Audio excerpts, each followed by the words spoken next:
Community is not a monolith. We come from all walks of life, and we are atheists, we are agnostic, we are Christian now or Hindu. Like, right, like we've converted to another religion too.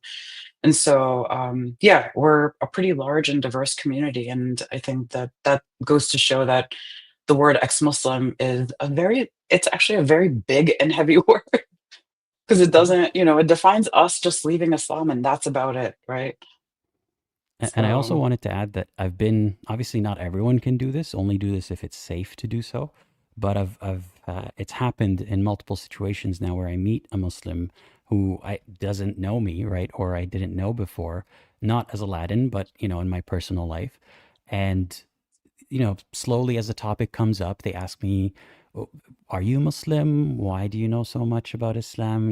They're curious about that. And I have the luxury and, the right to be able to tell them, no, I used to be and I'm not anymore.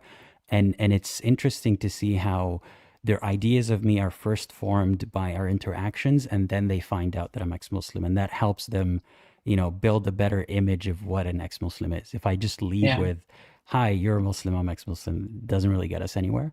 But when it comes up organically, I am more and more confident these days to tell people who I am instead of what I used to do back in the day, which is, kind of hide it, be coy about it, avoid the topic. Yeah. And yeah, not everyone has the luxury of doing that, but I try to do my best to bring visibility to us, even organically in real life, because it doesn't just have to be in online spaces. Yeah. No, you're absolutely right. I think, and that's the beauty of the things that even the four of us collectively do, right? You're all using video. I'm using sort of a different medium, but I think that goes like a long way in terms of how people consume content, right? Like someone might see a visual and that might give them enough of like, okay, that's all I need. And someone might need an hour-long video and a live stream hearing from ex-Muslims. And so I think it's really cool that we can all do this in multiple different ways. So Yeah. And Yeah, I'm glad exactly. that even the younger generation is engaging more with the topic, because, for example, making TikToks and reels and stuff, I don't do that as often, but I'm glad that someone else is doing it. So I'm glad that we have this diversity in approaches as well. yeah, for sure. And we need a lot more people We doing do. it with us. There's not enough of us. I'll We leave it do. at that Yeah, for yeah, now. we do. And I Yeah, don't do the best job at like pitching it or like selling it as something that people should really be getting into, but if you're able to, you should. Yeah. completely agree. Yeah. And one of the things that we wanted to talk about before we get going with the next part of the live stream is what you can do in Ex-Muslim Awareness Month if you want to support us. I do have a list of 10 things that you can do. I can read them right now. So first thing you can do, and this is the easiest, is share this live stream. So we're currently going live 3 different places right now. So this channel, Secular Spirit, Uniting the Cults as well, and the Ex-Muslims of North America YouTube channel too. So please, if you have the time, like all those videos going on right now, and share as well with anyone who you think might, get something valuable from watching them. And the other thing you can do is use the hashtags ex-Muslim month and why not hashtag why not Islam. So I'll mention a few other things that you can do, but let's start actually with talking about why not Islam.net. So Mhm. uh, who wants to take the lead on talking about that? You, Aladdin? I'm joking, not you. I uh, don't get the credit for that. I didn't do any of yeah, that. exactly. So you go ahead. I can help fill in the blanks here about why not Islam and where that came from. So, ex-Muslims of North America basically launched whyNotIslam.net as part of a campaign, which is basically why not Islam. They had two billboards up in New Jersey, which is basically one of the most densely populated states in the US, where the Muslim population has nearly doubled in the last decade. And so the billboard asked, losing faith in Islam, you're not alone, and invited in like viewers to basically come to this website, and really kind of it validates your doubts because a lot of our doubts really are rooted in Islamic doctrine. And so this website really does provide these 4 major topics that we're all like kind of, going back and forth on when we're really starting to question, doubt Islam. And so it really does help in terms of getting accurate information, and it's all rooted in the Quran as well, which really does help to like, it doesn't go into the hadiths, which are questionable, they're debatable, right? All those things kind of get put away, and it really just focuses on the Quran. And so the New Jersey billboards ran from International Apostasy Day, August 22nd to September 21st, so a good for a month. It reached about 4 million, estimated 4 million people. And the whyNOTislam.net website drew like tens of thousands of visitors over just even that month alone. And obviously, they're continuing to see that traffic come through. Their aim of the website was really to offer just clear, evidence-based information using the Quran's own words. And it does do a good job of like kind of asking questions that we ask when we're on that journey too, of like, what does Islam say about like, does Islam really predict like exactly how a baby is made and like the whole embryology? Like even that is answered. And so what's really interesting is that the campaign drew thousands of visitors from more than 85 countries, including Egypt, Pakistan, Indonesia. Were obviously openly challenging and questioning Islam can, have obviously like severe legal and social consequences. And so just building on the campaign's momentum, like, we basically just Ex-Muslim Awareness Month, kind of, it felt very natural for us to go, you know what? Let's amplify this. We're inspired by this campaign. Let's continue to amplify this message of why not Islam, because that's exactly what we say, right? There's a Muslim campaign that happened in North America years ago that was like, why Islam? And so this really does push back on that as well, and really kind of lets people know like why we chose not to follow Islam, and why ex-Muslims even exist, right? And that it's okay to doubt and question. So really hoping that next year XMNA is preparing to expand the campaign as well with new content, additional billboards in other US states, really trying to broaden the reach. And really this whole campaign was geared towards doubting and questioning Muslims. So, and I think we're, slowly starting to see that people are coming through and checking out the website. It's a really great resource, I think, for those, that really early part of your journey where you're like, shit, I need information. I don't know what's true anymore. So, Thank I yeah. really appreciate a campaign like this, because we see countless campaigns of like, try Islam, ask me about Islam, why Islam, all that kind of stuff. Let the Quran Um, speak. Yeah, let that's the the one in Quran my speak. area. Yeah. Yeah. And on first, I also want to acknowledge the impulse of, a believer seeing this, feeling kind of offended or, taken aback, like, why is this attack against my faith and my people and so on and so forth. I want them to pause for a second and think of how many times we've seen the pro-Islam, side, and how often do you come across people who are speaking against that? And if it's not Mhm. us, then who else, right? Because the other campaigns that gain this kind of traction would be like, kick all the Muslims out, Islam's going to take over the West. That's not really what you're saying here at all. It's just actually targeting Muslims and questioning Muslims and ex-Muslims to get more information and find community. So I appreciate the intention behind that and the messaging and everything. And I hope that Muslims can take that to heart too and see that this is not an attack on them in any way. Right. And I'm sure it's expensive, so they need donations so that they can have more True. billboards. And they're also asking people for, what city would you like the billboard in? If you could put that on the screen, Eileen, there's a comment there about asking people for where they want the billboard, and then where to send the email. Yeah. Do you want to read it? Yeah, want to see the billboard campaign in your area? Reach out to info@exmuslims.org to share where you think we should go next. Also visit whyNOTislam.net.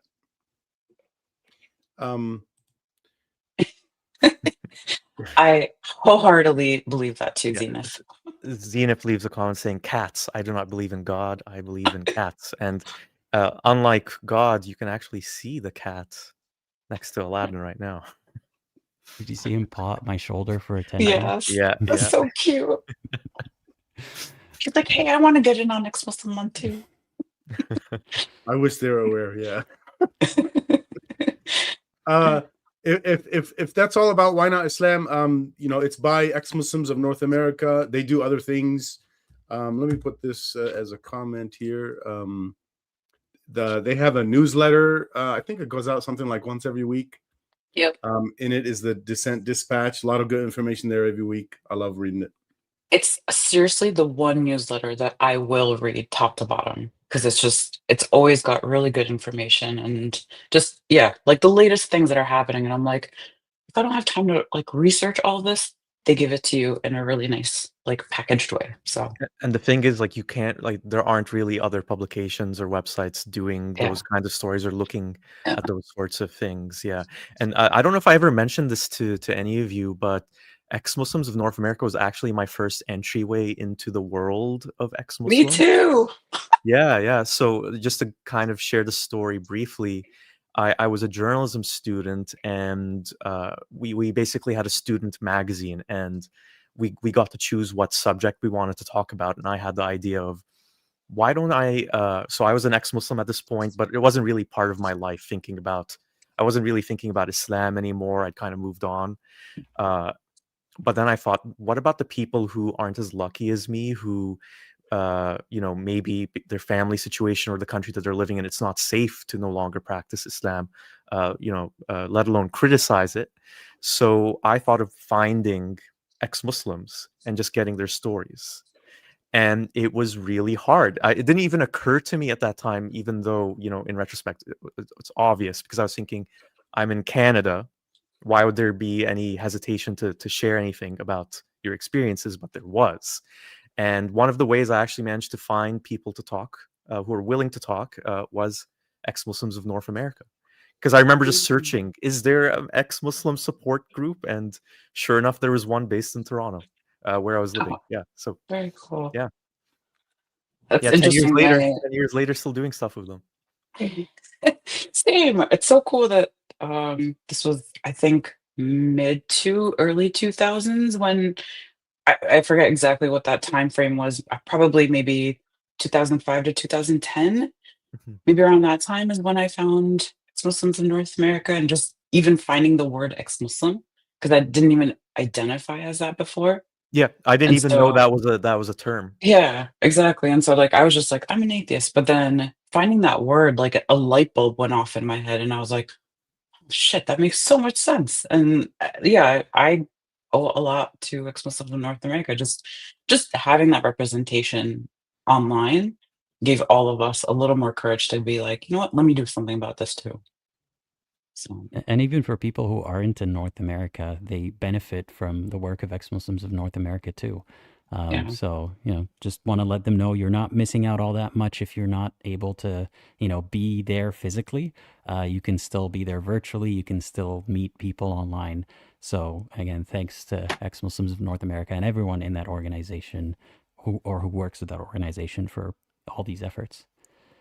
Yeah, it's really cool. Liam, do you want to do the top 10 things? Yeah, let's keep the list going. So there's a few other things. Well, tune into this live stream. We already mentioned that. So I think another big thing is when you're on social media, sharing content about ex-Muslims, from ex-Muslims. I think that's like an important distinction too, because there's a lot of content about leaving Islam from people who I would say have like a very blatant agenda that you can't always necessarily trust.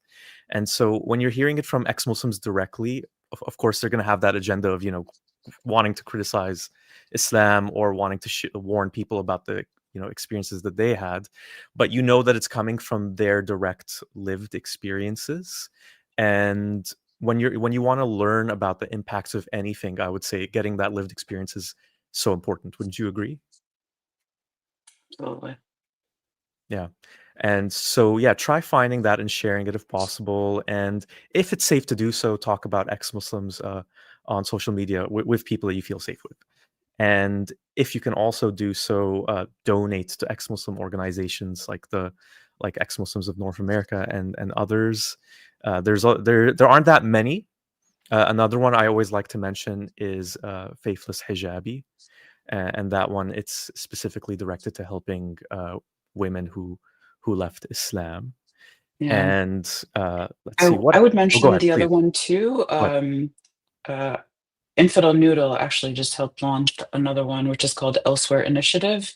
Oh, So I it's didn't know that. another Yeah, please mental go ahead. health program for ex-Muslims. And so there's elsewhereinitiative.com. You can go and sign up there.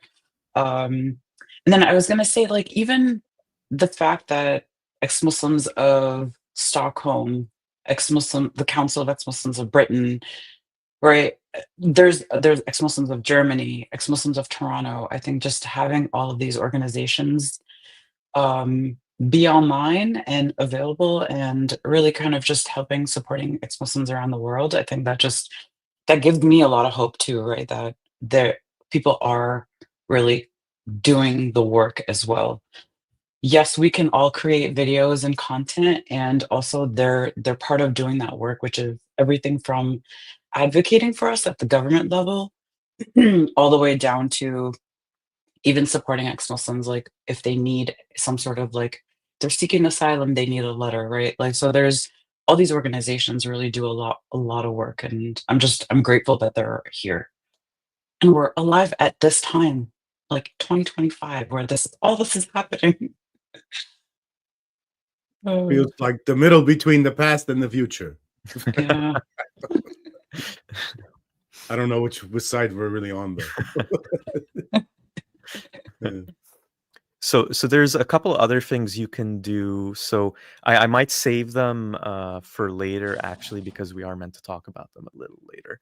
But the other main thing I wanted to say is, besides donating, if you can volunteer, honestly, I think any of these organizations, like even like just YouTube channels like mine or Aladdin or Rami's, would benefit a lot from any kind of support you can do. Like, it doesn't have to necessarily be financial, but something as simple as, and I get this sometimes from people, is they just send me emails or messages telling me about something that happened that I might not be aware of, or something that might be a good idea to talk about. Even that kind of support is really helpful. That would be very helpful. Yeah.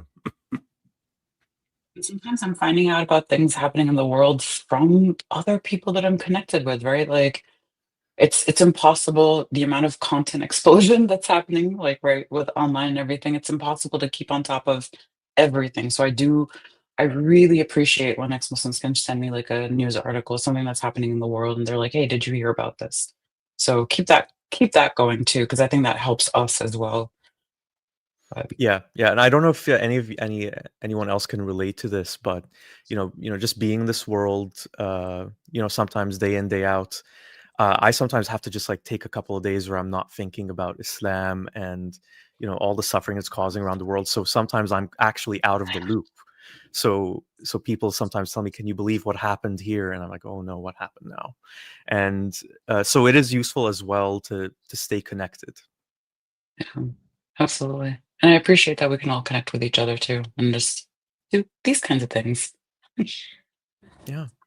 Yeah. Is there anything else you wanna mention in terms of support? I'm gonna save the mention of another new website for later on, and we do also want to talk about a few ex-Muslims that are in really tough situations. So we're also going to save that for later on. Anything else that anyone wants to mention in terms of support this month or going forward? I think Um, honestly for me it's just continue seeking help, sharing resources. If there's something that's worked for somebody, it might help somebody else, right? I think that even that helps and goes a long way. Um, and really, I think getting content about ex-Muslims from ex-Muslims, I feel like that's kind of, for me, is a very important thing because there's just so many voices out there right now. And also, we're sometimes competing with AI voices and AI stuff that's like taking over a large chunk of like the video and even like, right, audio video content. And so, yeah, support the ex-Muslims that are around you and in your life. So even the young people in your life, right? Yeah, I was going to add one more suggestion. These are all excellent suggestions. We could try to find, maybe like if you watch online content, from ex-Muslims, try to find your favorites, even if it's something that you watched a long time ago, and share it with someone that you know. That way you might help them, find something that but they don't. So this could be a good month for that. Absolutely. Great idea. There's a shout out to Aladdin. Put that on screen. No, I'm not going to plug my own channel, but yeah, you know where to find Really me cool if to you're see that though. Yeah. Aladdin, take it. What you know what I mean? Like Mhm. this is a really great comment. So Yeah. you should be proud of that too. Oh, well, thank you. I didn't see that comment. I'm glad that I was part of your journey and your story. And yeah, I'm happy to hear that. Because as we said earlier, we need more people. So every voice counts. Thank you. Yeah. Polygraph says Apostate Aladdin is the main reason I started posting. Yeah. Aw. I appreciate that. Yeah. It's actually incredible to think sometimes when I do, you get this definitely more than me, Aladdin, but I sometimes get messages from people in Malaysia, or I remember there was someone from China. So these are ex-Muslims from all around the world, and they reach out to you. I think it just shows really the power of the internet, which previous generations just didn't have, and who knows how much people have to suffer in silence or just suppress their thoughts, and their questions about Islam. But it also shows how universal the experiences are. When I hear people from all around the world, people younger than me, older than me, and like how they say, I went through the same exact thing as you do. And I think that really does shatter the response that you'll hear from some Muslims where, well, it isn't Islam's fault. Like, this has nothing to do with Islam. Your parents didn't raise you the proper Muslim way, or you just had bad parents, or it was just your community, or it was just the way that Islam was interpreted in your specific circumstance. No. When you see these stories happening over and over and over again, when you see the misogyny that exists in Muslim communities all around the world, eventually you're going to have to see what the common denominator is. Yeah, to And support especially that point, when I have, Islam sorry. doesn't give us. Oh, sorry. I was going to say, especially when Islam doesn't really give us a choice or an option to do anything except for believe or else. So why won't we speak up? Why won't we talk about the things that are right, that are systemic, that are problematic, and the things that really bother us about Islam that we can't even like speak out loud? And I think that's really one of the other reasons why Ex-Muslim Month exists, is to really kind of bring our collective voices together, and that there's strength in numbers, and that we can actually to all talk and all talk about the things of that, from everything from the journey of leaving Islam to our experiences of Islam to right what it's like to let go. And that's really cool to sort of, there's more and more of us speaking more loudly, and I think that gives me a lot of hope. So it's Go not ahead, just Ellen. it's not just us talking to each other. It's having some sort of I don't know if this is the right word, but unified voice Yeah. for the rest of the world. Yeah, and I think we need both. We need all the diverse voices, and we all can come together and have a unified message as well. So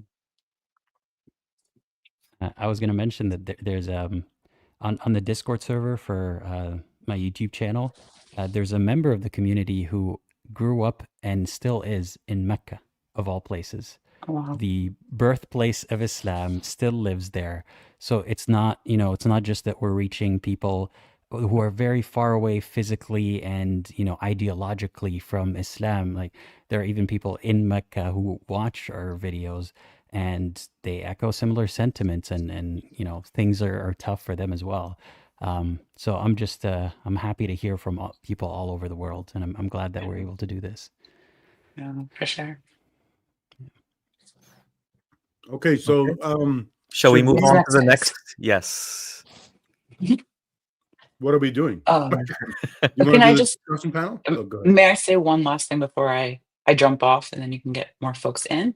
I just wanted to say thank you to everybody here, all of you guys, all of the ex-Muslims out there that are supporting each other and really helping each other, because at the end of the day, we are a global community. Yes, a global community of very, very diverse people. And somewhere along the way, we lost our faith in Islam too. And really, we are done being treated as a threat, really. And I think that's where we have to stop excusing a religious system that continues to harm us. And so I think that's really where I hope you have a really good discussion with the next few folks, because I'm excited to hear what they have to say as Well, well. Sammy, But Sam, you're actually going to be in the next discussion. Okay, that's You right. weren't meant to come on this early, but you're such a great public Yeah. speaker that it ended up being better Nobody- than the way yeah, we planned it yeah. anyway. exactly. Oh, thanks, guys. The other person, hopefully, is Alim. Is Usama inside the backstage? No, he's not. But Alauddin can be Osama. If he... Okay, yeah. Oh wait, no, Osama is here. All right, okay. Okay, So I'll leave room for Osama then. okay, Uh, it was great to see Bye. you. Lad. Thank you for having me again. See Yeah, you guys See hope you. to see some videos from you very soon. very Bye-bye. soon, I promise. Bye-bye. See ya. All right, so Osama is backstage. I guess he was listening all along. All right, hello. Usama, how Bye, you doing? Sama. I was actually following some of what was being discussed. It's really amazing, especially when low. Yeah, can you make yourself a little bit louder somehow? Yeah. Or let's are see you if I guys can- in trouble? I'm actually getting a delay of some sort. Yeah, there's a little bit of... Oh no, we can hear you now. Okay. Seems okay now. It looked fine to me the whole time. Okay. let me You gotta have technical issues. You have to. It can't be a live stream without the technical issue. Yeah. see. So, How are you doing, Osama? Happy Ex-Muslim Month. I'm really glad I'm you could doing be great. here. So, I'm going to probably have some trouble with the delay thing because I have some time before I actually start hearing you, and I'm hearing myself Oh, okay. first time. Usually, there is no issue with this. Osama, maybe you can try something sure that what really you're helps is saying. exiting and then coming back in. Maybe you can try that if you heard me. So,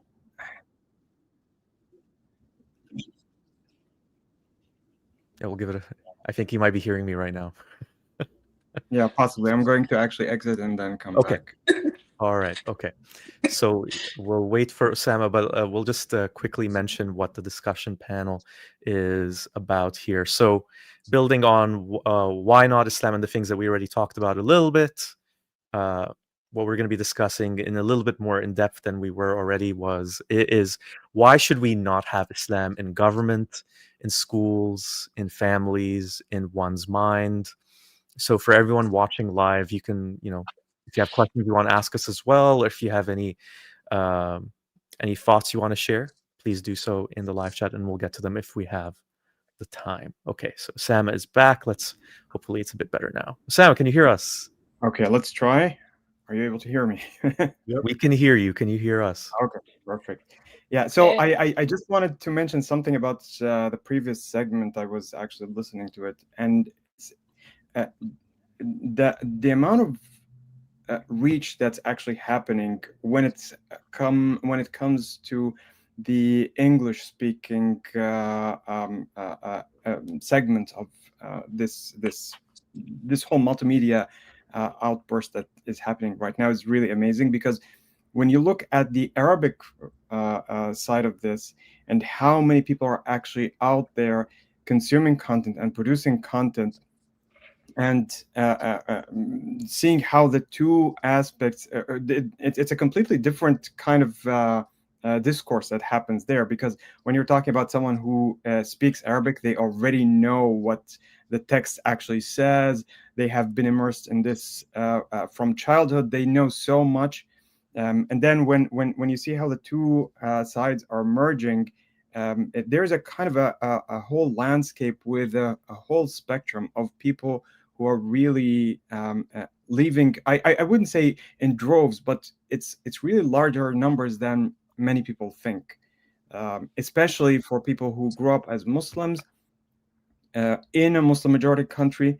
the percentages are much higher than people would like to admit. It doesn't have to be someone who actually eventually walks out and leaves and becomes an atheist. It doesn't have to be that way, but leaving religion completely and not committing to any of the rituals, any of the system of tenets of the system of belief, this is much wider than people would like to admit.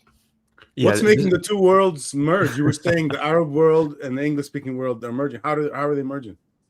Internet. Well, I think this is actually this connects a little bit to something that we were discussing in our every week conversation about what actually initiated this wave of leaving Islam in the first place, which I think has a lot to do with that infiltration of global culture into what was hermetically sealed before that. The fact that now there is a kind of a common language, common set of platforms, so many different things that wouldn't have been dreamt of before, these are now being available in common with everybody. So that even though you might have a language barrier that still separates the two types of people, for me, seeing both sides, I see so many commonalities that I would probably say that in many places this separating barrier is actually thinner than people would think. There are so many parallels of things that are starting independently to some extent and moving in parallel because of the fact that everybody is immersed in the same kind of cultural soup right now, if you want to think about it. So the merging, correct me if I'm understanding right, the merging is happening because there now exists people that are in both worlds. They know English and Arabic, and they learn from both groups, and then they exchange ideas. Well, that too. But what I'm saying is that there are so many things that are happening in parallel that I'm seeing so many of the things that I see in the English speaking world compared to the Arabic speaking world when it comes to ex-Muslim content. So it's not that they are completely separate.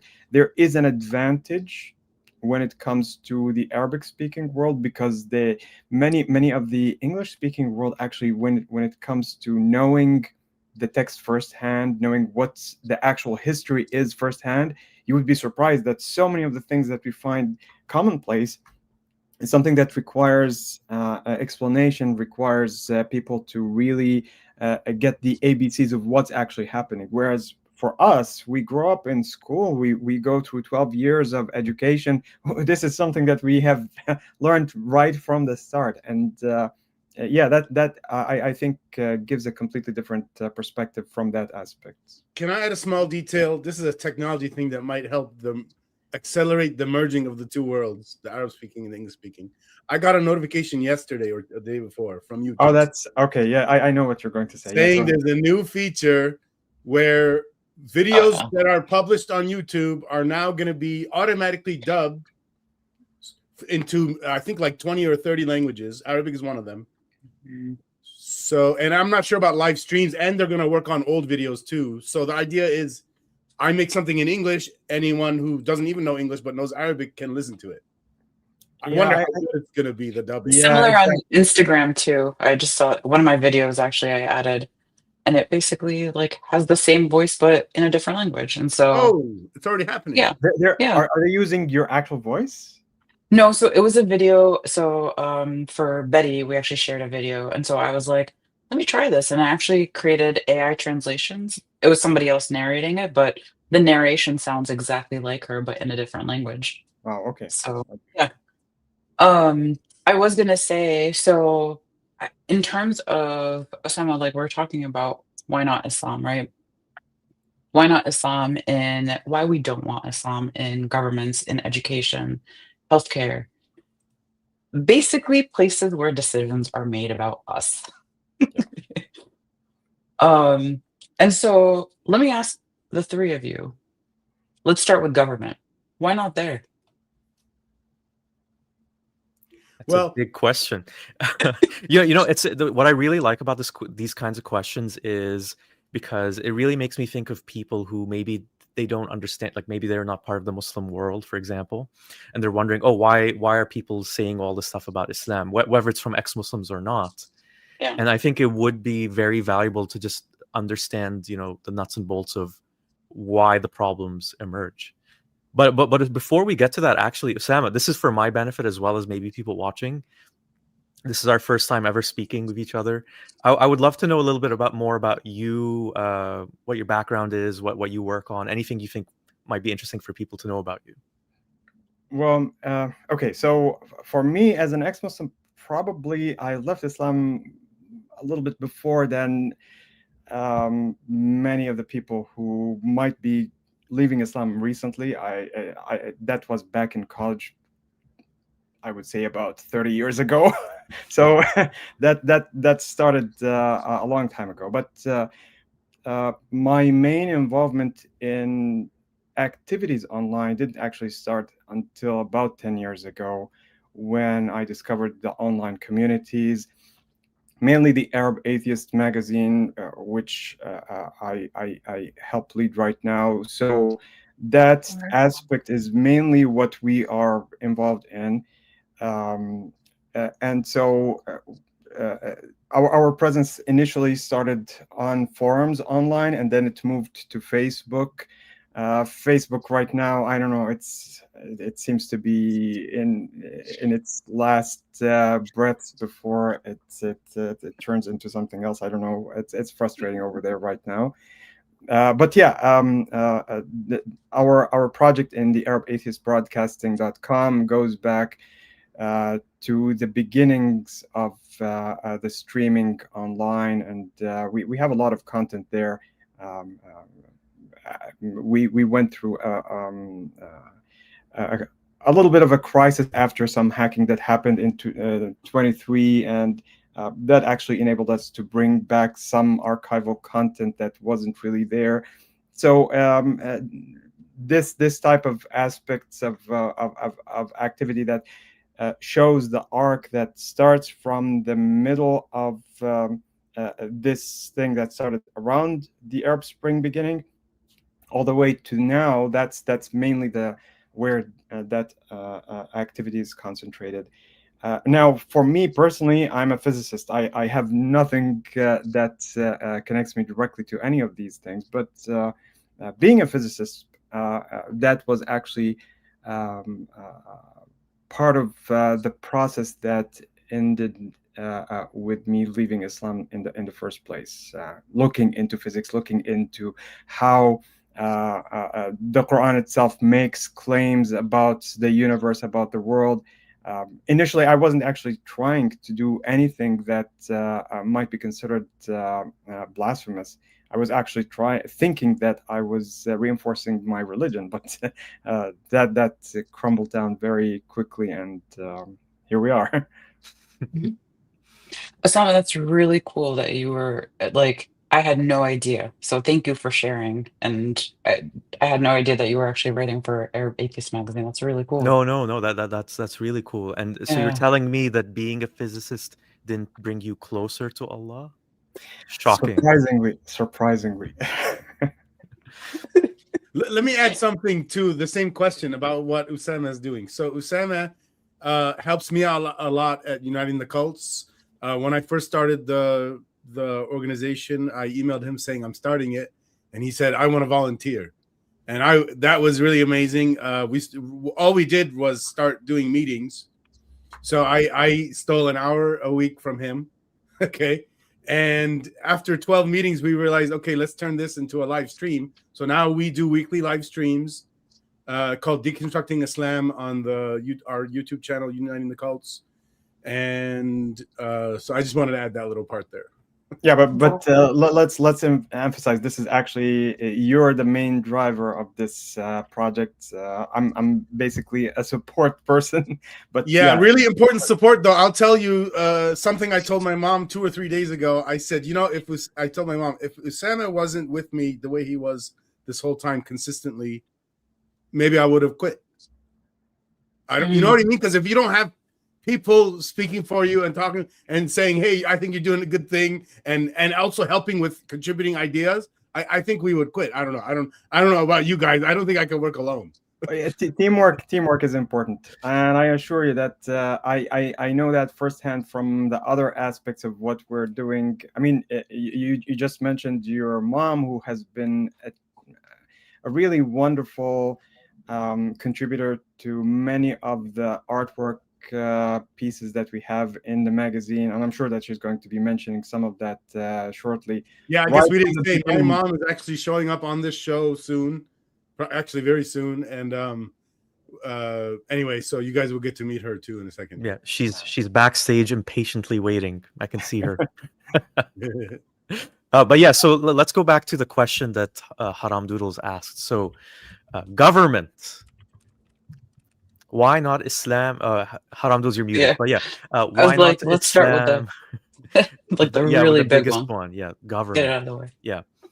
I think for a lot of people, I'll put this question to you, Sam, and Rami. I think a lot of people, they think of, oh well, it's Sharia law, and that's gonna lead to ISIS, like we saw in Iraq. Just want to ask you, like, how accurate do you think that is? Is that what you're concerned about? What are you actually concerned about? Well, if I want to say something about government itself, even well before going into ISIS and all the violence that might be related to it, look at the people who are living under Islamic law. We're talking about, let me say something about myself, for example. If you look at my birth certificate, at my passport, at my ID card, all of them say Muslim. There's absolutely no regard to the fact that I might have changed my mind. Maybe I'm not interested in that anymore. That has nothing to do with it. You're still going to be a Muslim. Now, what happens if I say, okay, I don't want that? Then you're going to have so many different implications that are going to affect almost every aspect of your life, assuming that there's no violence that's going to be involved. Now, that's one little aspect, but you look further than that, and you see that religion is going to be part of the police, part of the courts, the prison system, inheritance, custody, everything that is related to every aspect of the civil society is going to be governed by religion. And unlike Christianity, which has the Old Testament with all its rules that pretty much resemble what you have in Islam, you can actually suspend that. Give unto Caesar what is Caesar's. In Islam, this does not work. Islam is supposed to be, right from its birth, it's supposed to be both a religion and a mode of governance. And so there is absolutely no way to disentangle the two. And so connecting with what you mentioned just now, something like ISIS, if you look at how ISIS came to be, they basically dredged up historical precedents that came directly from the history books, recast them into a more modernized format, and that's what we ended up with. I remember since my childhood, people saying, "Oh, we would love to revive the caliphate that went along with the Ottoman Empire," and now they had it materialized right in front of them. Many of the people were positively shocked about what this actually means. Having that kind of rosy dream of some kind of a caliphate that brings back all the glory, they actually saw what it really meant. But some other people really think that this was the way to go. So I think as long as there is an Islam, there is always going to be a possibility of something like ISIS growing and flourishing and coming back. I'd like to add, it's the broader thing is we don't want any religions in government. You know, in the US, where you could say maybe it's the strongest tradition of let's keep religion out of government. There's a ton of religion seeping into our government anyway, even with our exceptionally good laws with respect to that. If they're good, I don't really know. It's not like I did a real study of a whole bunch of countries. At least we're famous for being, church and state. We should separate. Hey, that's a nice little church and state. We should separate. We're going to find Rami protesting out on the street. Rapping. Does that sound almost like a rap? No. This sounds like a song. I'm not a singer. I have no skills like that. Okay, so the government one is handled, right? Well, one last thing. Oh, you want to go first? I'll just mention my thing quickly, actually. So, question to all of you again. So, in this society where there's Islamic government and where I had this experience too, Sam. I grew up in the United Arab Emirates. You have to have Muslim. You're a Muslim no matter what in your identification. So, what happens to you if you leave Islam under this kind of government?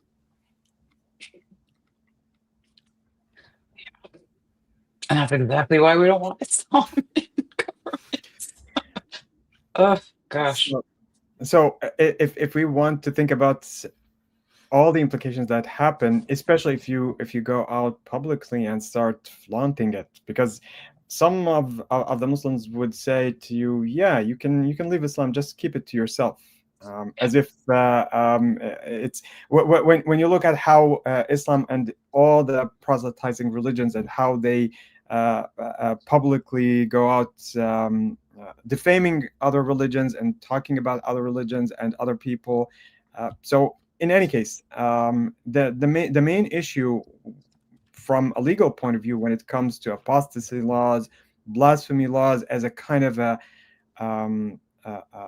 way that formalizes something that's already there in religion, it actually becomes a kind of a crowdsourced theology enforcement, if you will. Oh, totally. A way to actually impose that theology on everybody. And we have to remember, let me actually go back to the society of Medina, where everything started and where all this kind of tissue became so enmeshed together. So when you look at the Islamic prayer, where everybody is supposed to show up to the mosque, everybody is supposed to, especially the dawn prayers, where you're supposed to wake up, wash up, and stand up in military parade, essentially, which is supposedly how it started to begin with, to show loyalty to Muhammad. The two are so well connected together. It's a kind of a call to order to show up, and at the same time you are performing what's supposed to be a spiritual duty. So there is something in the way that the rituals are enforced, the way that everything is supposed to on the face of it, everybody is supposed to show religiosity. And so it's going to be very hard for someone who says, I'm no longer a believer, to actually live freely and perform everything that they want within that type of society.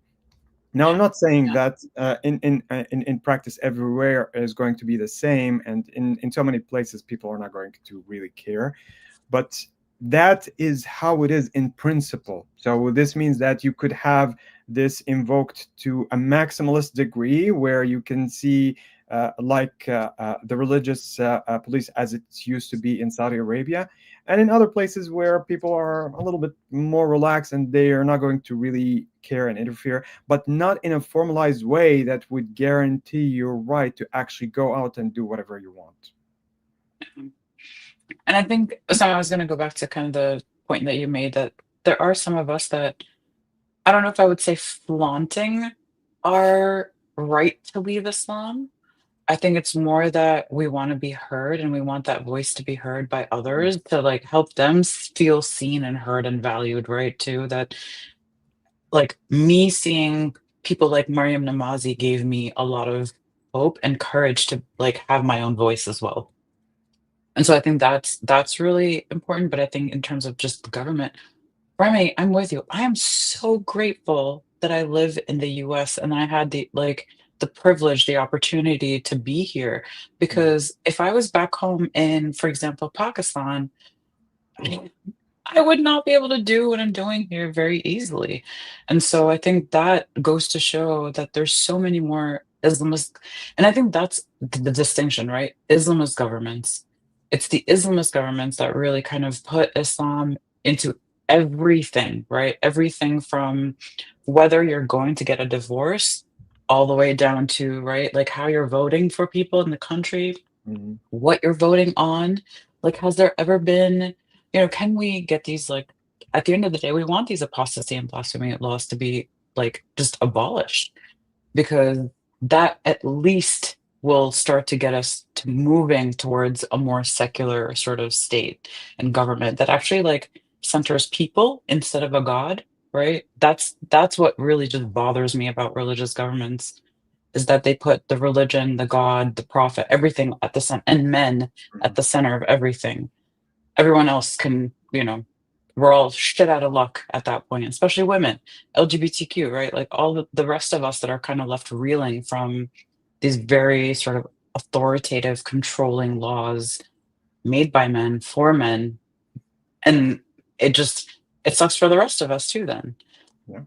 Remy, what are you going to say? Let me add something to that. So maybe this gives an answer to all of the variations of that same question: why we don't want Islamic government, Yeah. the mind, relationships, family, all of it.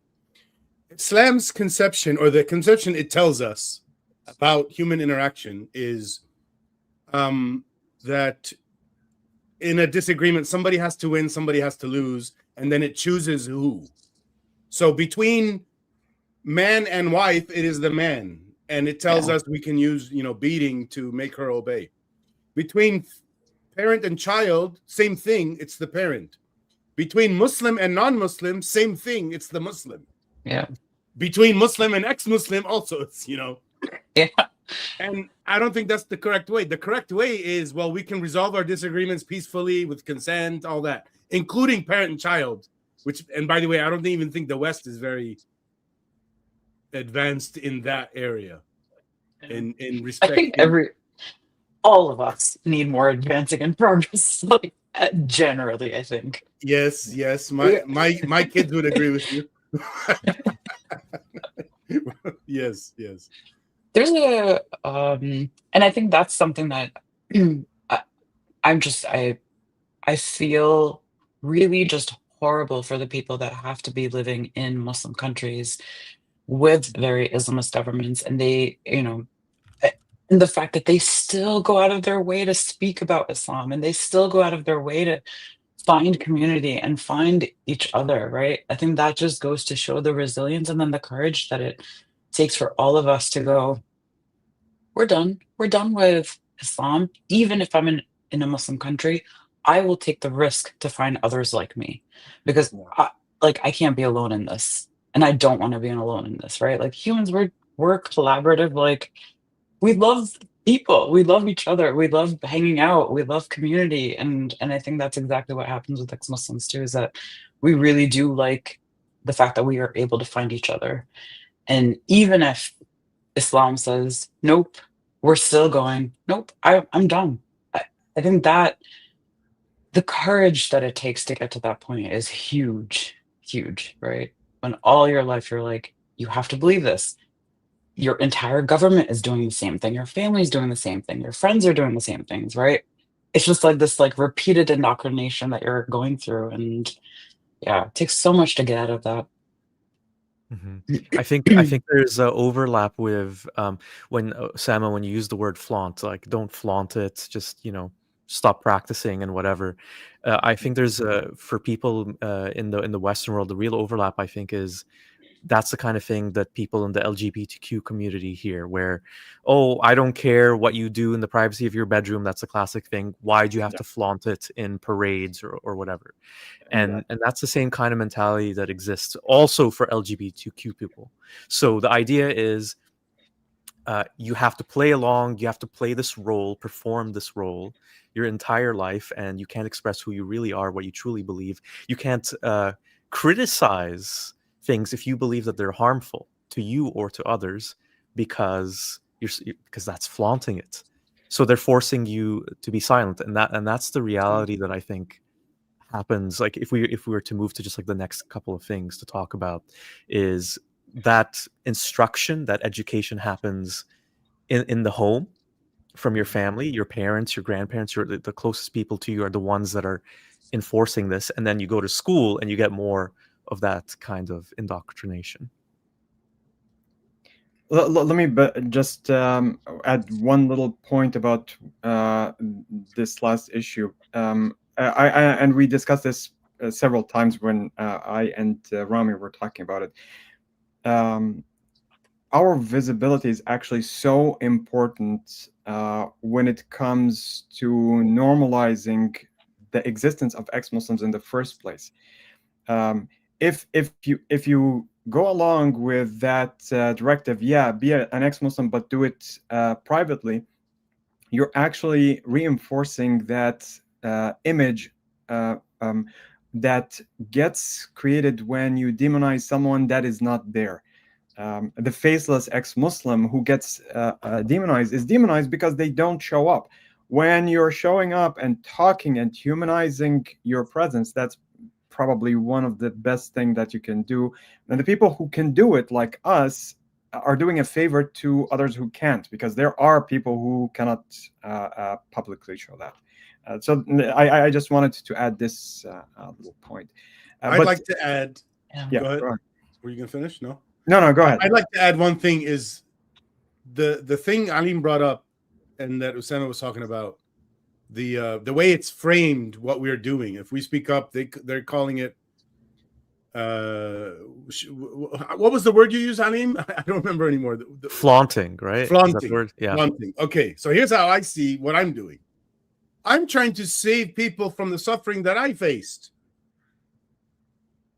It's not much different than, say you're in the woods and you fell into a hole or a trap or whatever. When you escape that trap, if you escape it, you should put a sign out saying, hey, everyone, there's a hole here. Don't fall in.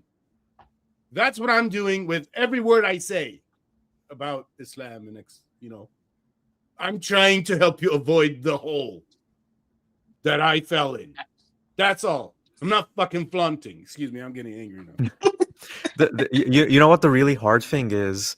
When you're talking to Muslims, and I'm talking about true believers, they're trying to save you from what they think is a hole. Yeah, exactly. So it's like we're both, like, on each side, we're warning each other of like almost like opposing things. And once you leave Islam, you start to see, oh, that hole that you're so worried about doesn't exist, and you're actually putting yourself in a different hole. That was actually, yeah, that was something I was about to say. When it comes to the schooling system in general, in any kind of religious society or any authoritarian society that's trying to provide one narrative, you have the schools are basically losing their main purpose. If schools are meant to give you that ability, not only to know things, but also how to know these things, there's going to be this kind of asymmetry where Islam is taught as truth and everything is presented as error. You're not going to be getting that kind of sense of objectivity. You're not going to be developing that skill of objectivity. You don't have doubt. You don't have the ability to compare religions. The whole philosophy of belief is what you are presented with. And so there's going to be a kind of a long-term effect on you and your identity and how you're going to be approaching everything that you have in life. And this starts from childhood and accompanies you throughout your entire life. So it's not something that's trivial. It's something that's very, very formative. Yeah, absolutely. Yeah. And I think I'm just, the education parts of it too is just crazy, right? That there's so many of us that are getting education that is like, Allah created the world, and the rest of us are getting a very different education, which is like giving us like the scientific evidence behind how the world was created, like Big Bang, all these things. And there's so many of us getting a very different education. I think that's scary too, is that like a lot of these governments are implementing Islamic education into what should be objective education. And I'm really grateful that, like even one of the first essays that I wrote in my first Islam class was comparing good and evil. And so I compared like the angels versus Satan. And at the end of the essay, I actually was like rooting for Satan. And I was like, what has happened? And like, I think those are one of those like very fearful moments for me too, of going, oh no, what am I doing? Like, I'm actually like supporting this one entity that we're told to stay away from and not to be misguided by it. I'm here going, but it made sense that he made that decision. So, but yeah, I think we all agree we don't want Islam in any of these spaces. And I think one thing that was very clear for me was that there were Islamic regimes in our homes and in our countries, because those laws that are being implemented in countries are also some of the same laws that get implemented in our own homes, right? Like we are told to shut the fuck up about Islam. We are told to stop talking about anything and asking any questions. So I think a lot of people don't realize that these laws, the Sharia law, is also in our own homes. It's not just the government, and it's in our homes in America. Like that, it was in my home. Like, I think we have to like also talk about kind of that aspect of it too, that it shows up everywhere. Right. And for a lot Yes, of people, very. sorry, Go for it. and for a lot of people, even when they sort of officially leave Islam, officially meaning like they're able to call themselves an ex-Muslim, they still have Islam in their heads in a way, because they, let's say, fear hell, and some of them don't, but let's say they feel guilty about some of the things they're doing. All of that is stuff where Islam is still in their heads a little bit, not to the point where you shouldn't call them an ex-Muslim, but yeah. So the problem with the whole idea of this perception that Sharia exists outside, and then you have some kind of if you think about civil laws, how they get implemented, you have the laws outside, and then you have your home. The problem here is that you're supposed to have God directly having access to your thoughts, which means that you're basically self-policing, and that self-policing is going to have really grave implications that would affect your afterlife and so on.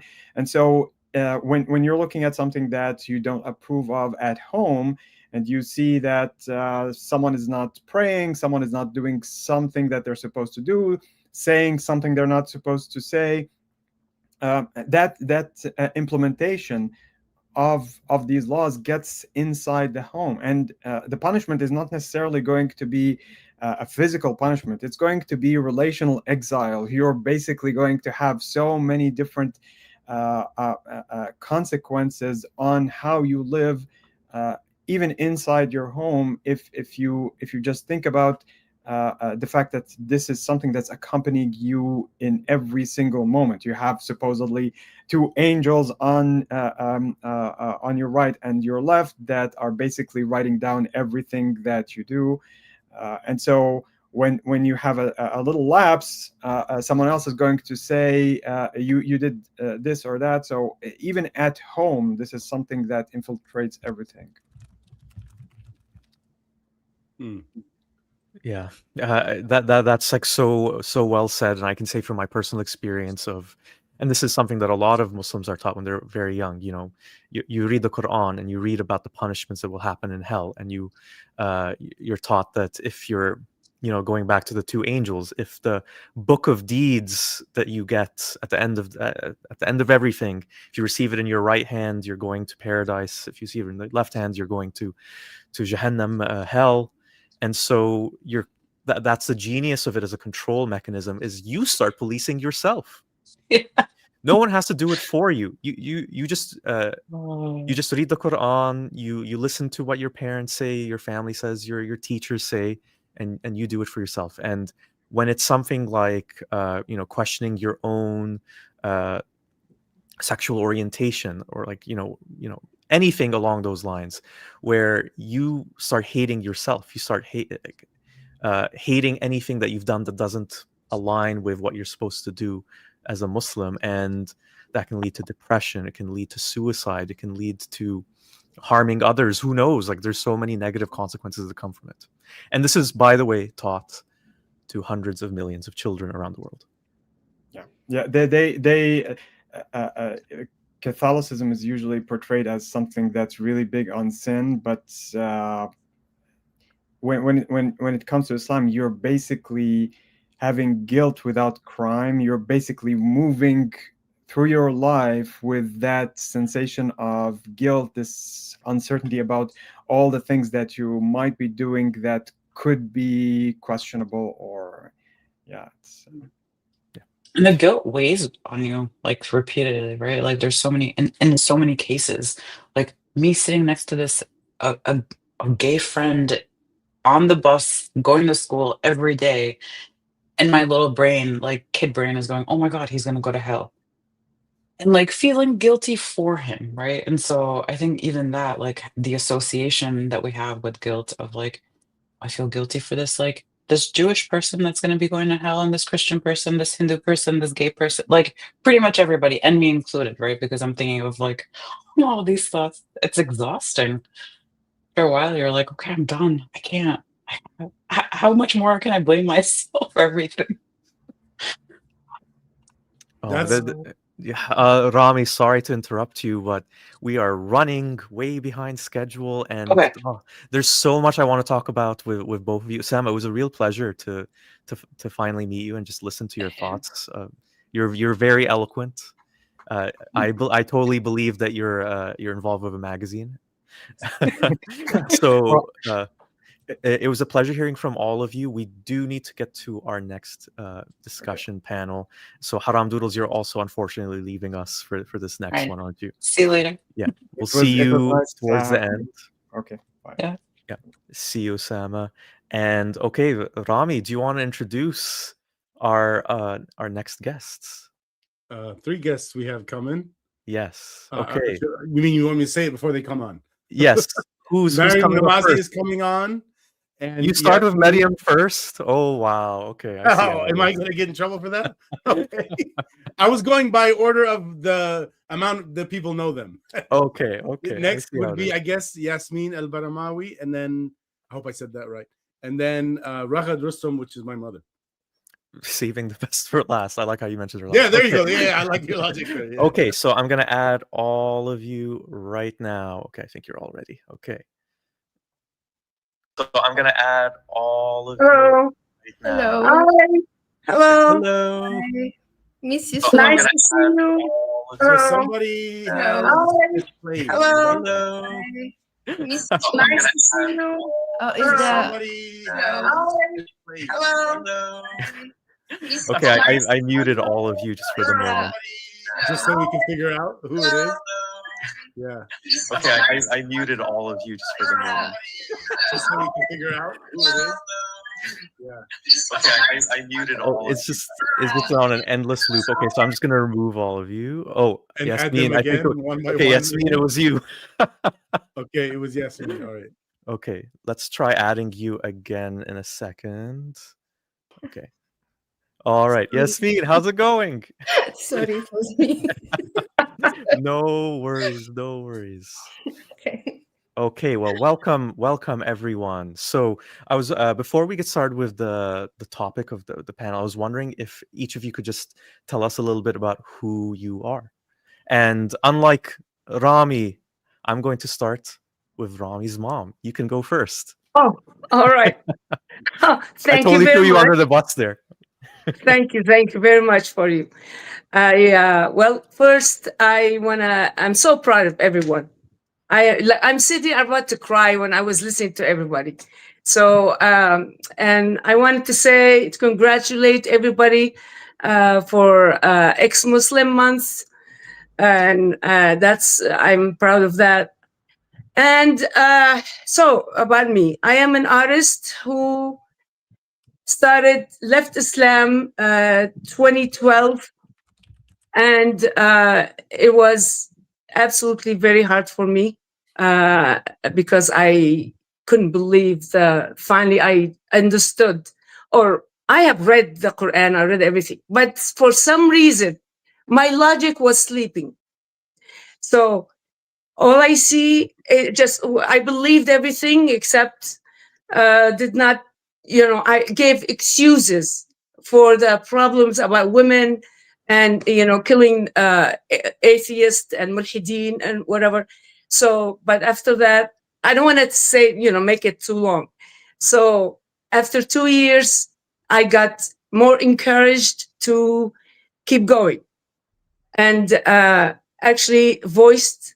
And I went to Shabake. Shabake is the group we have. It had 100,000 people in it. And then I was very active.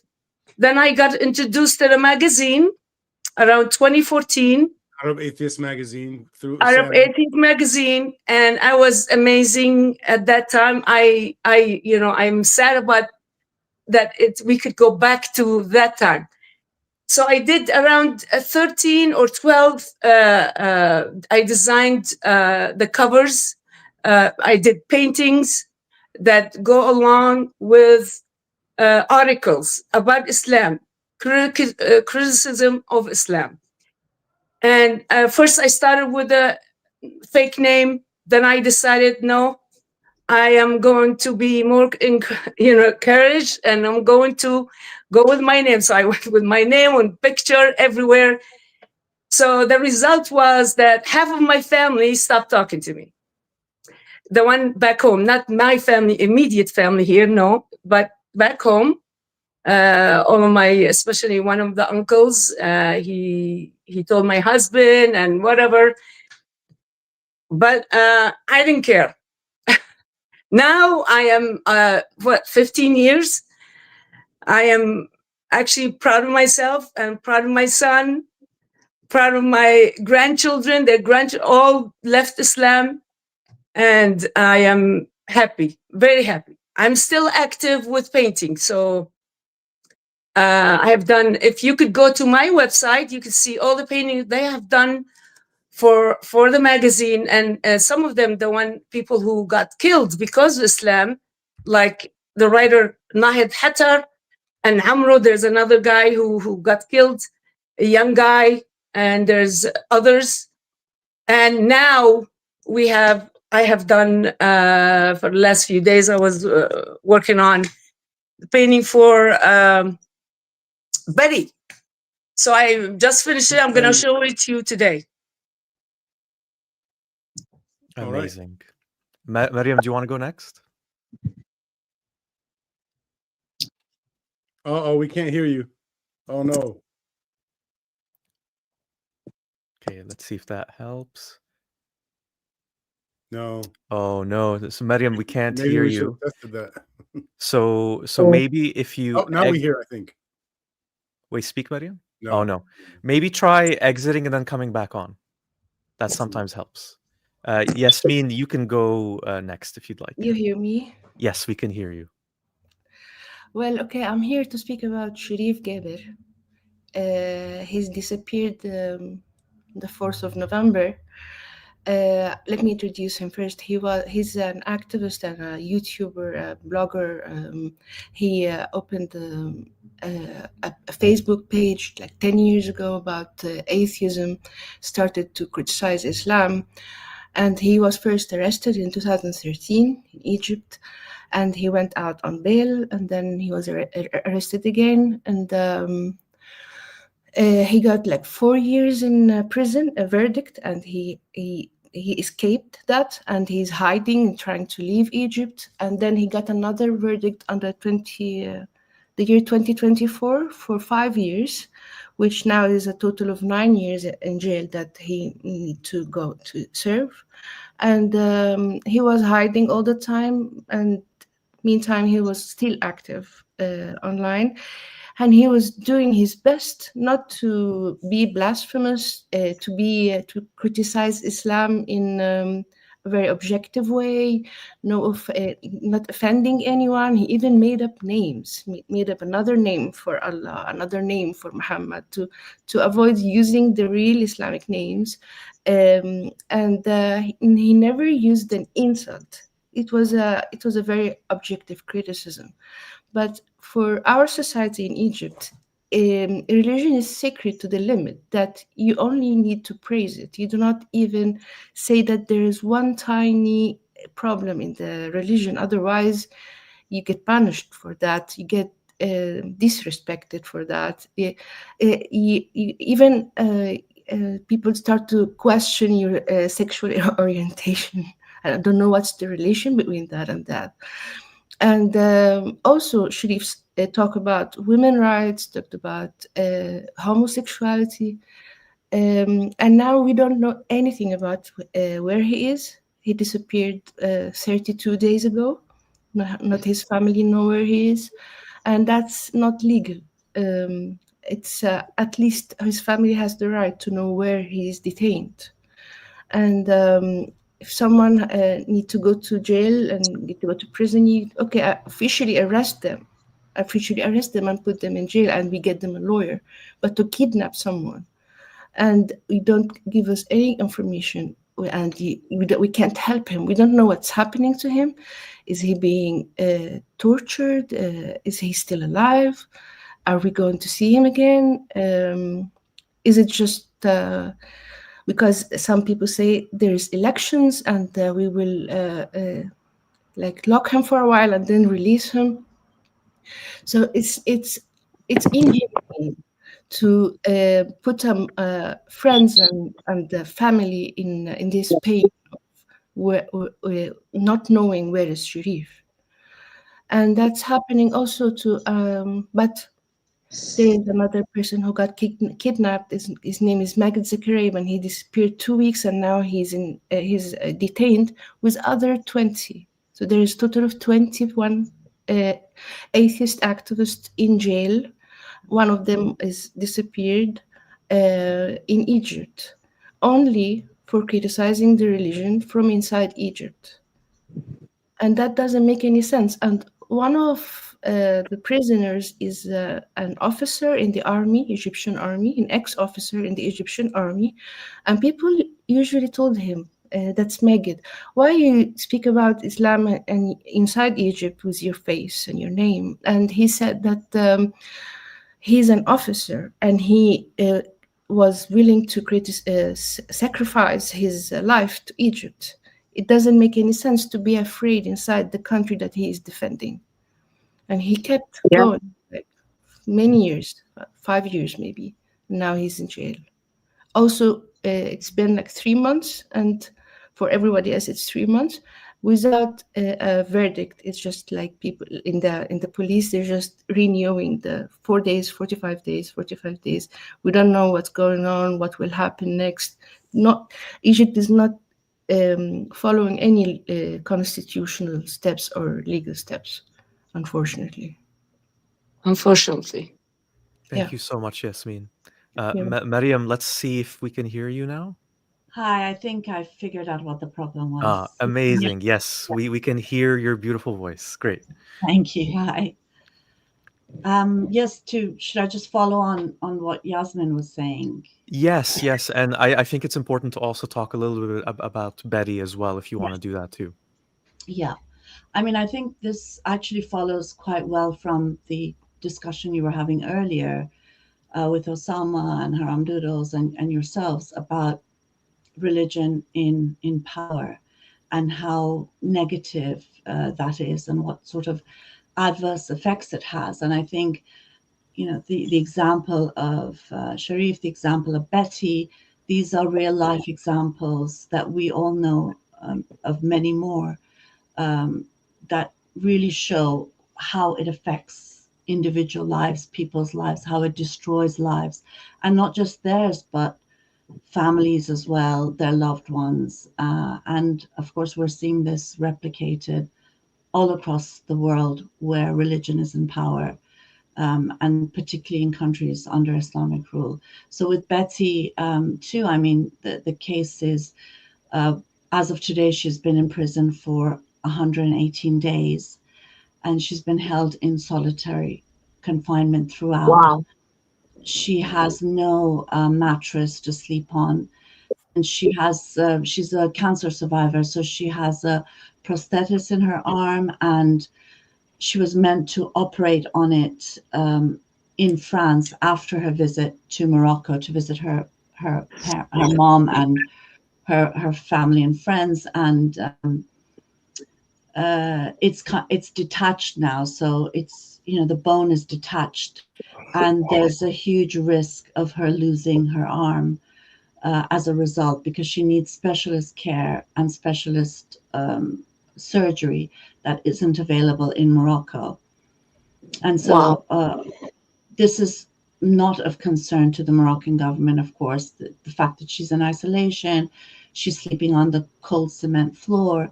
And because of this, her arm being in the way that it is, she can really not wash herself very well. She's very afraid of falling every time she moves, because she only has really the use of one hand, you can say one arm and one hand. And the lawyers of her case, and I think most probably all your viewers will know why she's in prison, but just to recap, she wore an Allah is lesbian t-shirt at an event in London, and she posted a photo of herself wearing it on social media. And so, interestingly enough, that photo wasn't even taken in Morocco. It was taken in London. And she's been wearing this t-shirt for several years now. The first time she wore it was in protest to two lesbians who were given the death sentence in Iran. So it was like an act of solidarity. And she's been posting photos of herself wearing that, including at Celebrating Dissent conferences that many of us have been at from our speakers here. And so it's a result of that t-shirt. But like so many blasphemy and apostasy accusations and imprisonments, it's as a result of sort of mob threats and violence, you know. So what happened is there was this huge pile on Betsy because of this photo, tagging security services, and there were death threats, rape threats, stoning threats against her. And instead of the security services looking into, of course, the people who are making threats of violence against a woman, they went ahead and arrested Betsy and have sentenced her to 2.5 years in prison, an equivalent to 5,000 euro fine. And the lawyers have tried to ask for a sentence, because this is a new sentence that's come up in Morocco, where people who haven't committed violent acts can have their sentence converted into an alternative sentence. So they're not in prison anymore, but they can do community service or be under house arrest or whatever. And that was just this week refused.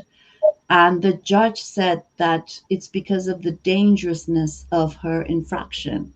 And again, it is this conversation you were having earlier about the fact that the most hideous, violent actions are taking place by very often Islamic states, where stoning is permissible, child marriage is permissible, domestic violence is permissible, sex apartheid is permissible, women having being second-class citizens is permissible, and so on and so forth. And then someone who says Allah is lesbian is considered dangerous, so dangerous that she needs to be in prison, despite the fact that her imprisonment could possibly kill her, given the risk to her arm, the risk to infection, and so on. Wow.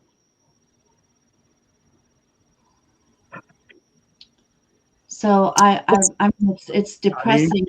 I mean, I guess we just have to keep fighting for Sherif, for Betty, and for many others in Pakistan, Saudi Arabia, Afghanistan, Iran, who are facing these sorts of sentences. Mariam, I wanted to say something to you. So I've been painting about Betty, and what you just said about her having to lose her arm, that almost made me cry, because I painted her with 2 arms and they're healthy, and I was not aware. I didn't know all the information, and I'm so glad you told me right now. And you told us, oh my God, this is like, how this happened in this world. This is very shameful to have happened something. A shirt, a shirt. God is lesbian, and then otherwise they go and kill. Girls die because they have nikah.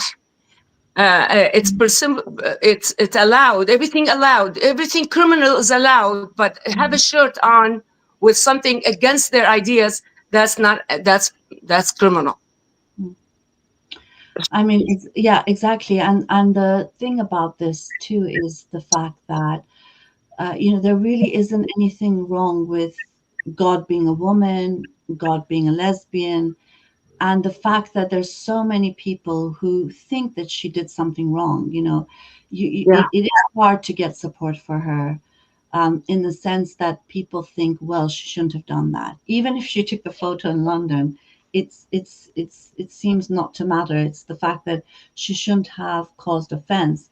And it is the sort of situation where offense has become more important, more dangerous than murder, than violence, than rape, than stoning threats. And it says a lot about how successful actually Islamic states and the Islamic movement have been in making any sort of criticism as something that shouldn't happen. So the self-censorship that you talked about earlier in the program as well, but also the censorship and the pressures that come from everyone else as well to say, well, you shouldn't have done this.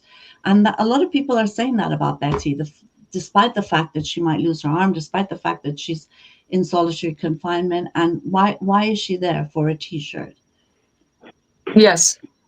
It's ridiculous. It really is. And I think the thing that I can say, living in Canada, I can say this about North America and maybe to a lesser extent in Europe, is that people don't know. Like, they don't know this whole situation is happening. No one would know anything. No one would know the name Sherif Gaber, for example, either. No. These stories aren't really told, even within the countries that they come from or that they live in. And I think one of the best things we can all do is just put the word out there.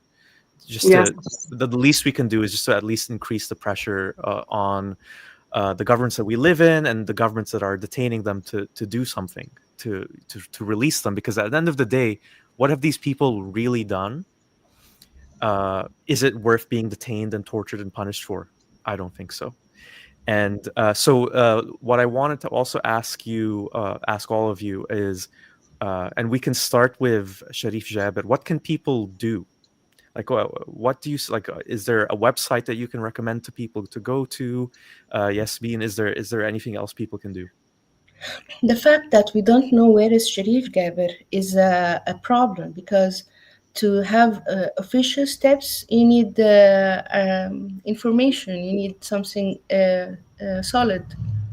Like with Betty, you are asking them to just get her a mattress. But in Egypt, what can we ask for? They didn't even press, or they didn't say that they arrested him. They didn't announce that. We know that they did, but they didn't officially announce that they arrested him. So they don't hold any responsibility for that. Yeah. So what kind of steps that we can take officially is none. But on another hand, that's even many people are angry that people know Sherif more, even in Arabic-speaking countries, not just in Canada, because not everyone still knows about like atheism or ex-Muslim people. So because of that, as an activist, we are on our own announcing this. So many people are looking up his name more, and there's hundreds, thousands of people watching his videos. And even the Islamic scholars, they are very angry because he's becoming more famous, he's becoming more dangerous. People are Yes. watching more his videos and his opinions, and that kind of exactly what the opposite of what they wanted.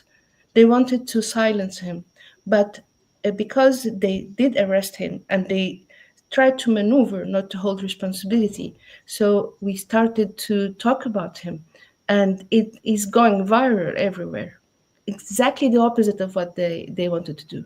So if that is kind of pressure to them that they release him, or kind of, I don't know if the government can be who can put any, like, have friends in London and in Paris, and they go to the Egyptian embassy to drop his picture and say, and with free Sherif Gaber, we can do kind of demonstrations or protests for him, like, but kind of for Betty, when you do collect people signing for releasing her, we can't do that with Sherif. Sign for what? Ask for what? They didn't say they arrested him. So all we can do is that we have this activism on our personal responsibility to put pressure on Egypt that exactly what you wanted to do is exactly not happening, and the opposite is happening. Maybe they will change their mind. Maybe they get the idea that, yeah, they need to contain us. They can't exclude us. We must force us that they accept our presence. They can't get rid of us. Can't Can I make ask a question? clear. Just a small little question. So when you go to officials in Egypt and you ask him, where is, you imprison him, where is he? Where's Sharif? What do they say? We don't know him. We didn't arrest him. We don't know anything about him. They lie. They absolutely lie about this. Wow. Yeah, And yeah. they're lawyers and judges. Wow. No judge, but his lawyer is trying to find him, and Yeah. can't find him. Do you think he ran away by himself? No. We are sure that he's arrested. Disappeared himself? No. No. Wow. He was kidnapped. And this happened also with in September. He disappeared for 2 weeks, and Yeah. Since Yes. the last I remember that. revolution, it's there's some people who appeared after 3 years. It's happened. It's not legal at all. But people. Look what happened to Ahmed Harqan. Ahmed Harqan, the story is amazing. The same thing. They imprisoned him in a way in his country. They told him, you can't leave. He kept saying, I have to leave, because they burned his house. They beat him, beat his wife, whatever. It was so many stories. And then he decided that he wants to leave. But they said no. They prevented him. Then he ran away. First, he went back to Islam and he lied about it. And I'm with him with that. And he told him, I'm back to Islam. And then he disappeared for 6 months. And apparently he walked out of Egypt to Europe. And now he's in Europe. He's a smart guy that he left and he ran away from this country, from Egypt. Yeah, actually, both Sherif and Ahmed were talking inside Egypt. And Sherif had the chance to go to Germany 6 years ago. And he came back to Egypt. And Ahmed was still in Egypt. And he asked him, why did you come back? And his answer was, because when we speak from inside Egypt, our voices are stronger. Wow. And Ahmed agreed, because he was doing the exact same thing. Because it's more effective to speak inside the country. But then both of them were banned from travel. That's why Ahmed needed to literally walk on foot to Italy. Yes. And he was getting killed, and he needed to say that he went back to Islam because he will meet on his way in Libya and the desert. He was going to meet Islamic troops or militias, so he needed to say that he's back to Islam to be safe. So, but Wow. Sherif didn't get the chance to do that. He couldn't escape. No. Ahmed did. Yeah. This hurts. It hurts so much to have Yeah. people imprisoned, killed, disappear, and then just because we change our minds about this religion, just absolutely ridiculous. Literally, So Sherif was. I don't know. Whenever you want, I could show you the painting for Betty Yeah, that I maybe now's designed. the time. Rami, could you share it by any chance? It's actually physically right behind her, I think is what she means. Oh, right? the physical painting. Okay. Yeah. Physical Let's see if we painting, can yeah. take a look. Just a minute. So the idea here is Alim asked, what can people do to help with Betty and Sherif? And you basically do what you can do. In my mother's case, it's make a painting. So Yeah, this is what I do. I have a woman. Look, I have a little story. So the first time I went to the Shabake for the magazine, I made a painting for, like, it took me a year. It's all about women in Islam, and it's huge. And I can't show it to anybody because everybody is gonna be against me. So I just hid it, always covered it. So I went to the Usama and the rest of the admins. I told them, listen, I want you to put this painting out. This is the only place I could put it. And they said, oh, so you're a painter, you're an artist. I said, yes. They said, okay, so you're gonna be designing our, the covers for the magazines. That's how it started. And that painting for women in Islam is still sitting there. You know what I do? I keep adding women either killed or disappeared or, raped, whatever. And then I just paint them in that painting. I'm adding more and more. And just, but I haven't been working on it for a long time, but I'll show it to you too. You want to see it? You want to see that one too? Okay. Please do it, So yeah. let me show you the painting for Betty. All right. Hopefully it's my screen is very small. Let's what see if I I see. can make it bigger. Hold on. Look, Okay. do you see it here? I don't know how it's like, I can't even, yeah. It's, look. So it's the light in it. How's the light? So as you can see, this is, you can recognize Betty, right? Do you, can you guys tell me? Yes. We Do read you that see it? Riser. Yeah. All right. So as you can see, I painted her looking up because I it's like not want to face these people in front of her who's doing this. So I chose a picture of her looking up, and of course she's doing the sign, the peace sign. Do you see the peace sign? And Yes. with her chains to the wall. And then I was thinking, what am I gonna do about her shirt, the shirt that she was imprisoned for? So I didn't want to use the same words. So I used symbols. So this is the word God. So as you can see, this is Allah in Arabic. Do you see it? Yeah. I don't know if you see it.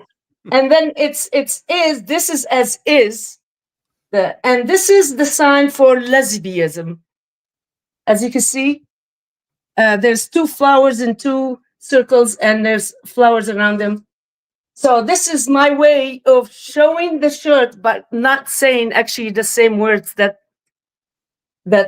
made her get in trouble. And I don't know. And then you go back and you see she's holding a cage. So that's her cage, holding, and this is a sign of Islam. So I try not to be very aggressive in this. So I had it is like she's holding on it and she's imprisoned in this. And of course there is all these imams sitting and there's this is the Quran. This is a sign of Quran, and it's the chain tool. So what do you think, guys? It's beautiful. It's beautiful. Yeah, it Do really you is. like it?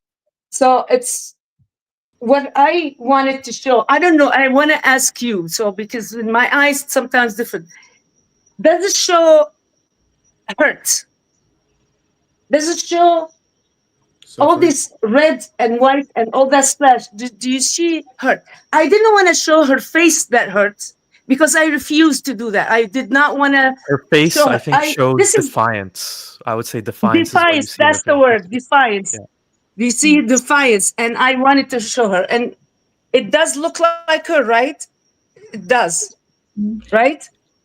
I have something to say.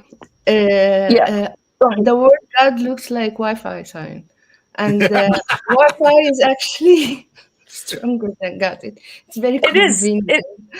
Wi-Fi knows Yes. more. Yes, I use Wi-Fi on purpose. You did It's both. because we're on the internet. Yeah. So Allah on the I internet. looked.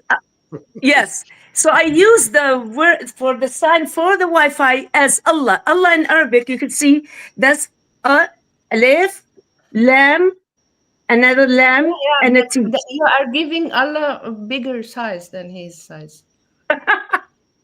Of course, it's fictional, and it's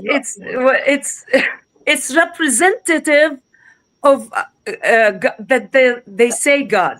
Like it's representative what they say it's God, because I didn't want to show the word God itself, because I was talking with Rami, and I said I really don't want to just write the same thing that she got in trouble with, right? It doesn't help her, right? What do you think? So I decided to do a symbolism, and I think it's beautiful because it just let them think about it a little bit. Let them use their brain a little bit. The pea brain they have. Anyway, By the so way, this for is the some painting. context, for some context for people watching, they might be asking themselves, is the creator of this painting an atheist or not? And the answer is atheist.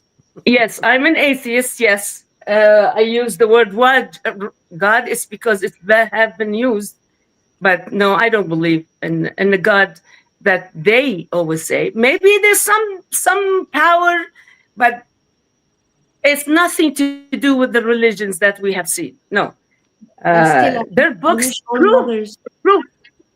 I wish all mothers were atheists. Yeah, they tell my son that you're lucky that I. So we left Islam sort of the same time. Me and my Rami. I bet I'm before you, Rami, a little bit. I was hiding it. You remember? And then I don't remember, followed. and we weren't really talking with each other about it. We kind of each left on our own. Yeah, he was married to a Muslim woman who she's always putting the Quran all over, all over upstairs and downstairs. And every time I go to his house, it's like a mosque. And I don't really remember. It was 15 years ago, and I think I subconsciously blocked out. You've erased that probably part from your memory. 80% of that stuff. Yeah. So I don't know how much time you guys have. I'll show you the women in Islam painting. Just I don't want to take too much. So this is a big, huge. Oh, that's a big one. Okay, Mariam Yasmin, I'm going to take you off just so we can get the audience to see a better look at it. Okay. I might take myself off too. You know who's this? So the Tunis woman who got killed because she took off the hijab. She's from I think so, and here Tunis or Morocco, I'm not sure. So this painting, let me put some light on it. Sammy's I'm here in my studio here. Mahsa Amini. I don't think I'm pronouncing that right. Yeah. I mean, yes. So I started. This is the represent a woman. It's not finished. I never finished. I keep adding stuff, so it's Let not it be a really living present. document. Never finish it. It's like documentation. So I started out with women. This is supposedly the the Quran. The Quran, in my the color, I use the color green because they love the color green, and I believe the Quran is the cause of all that death and bloodshed that is there. So I try to have the women, these women who are in chains. It's coming out of this. As we can see, it's coming out of it. And there Mama, is you have down a there. convert to your religion.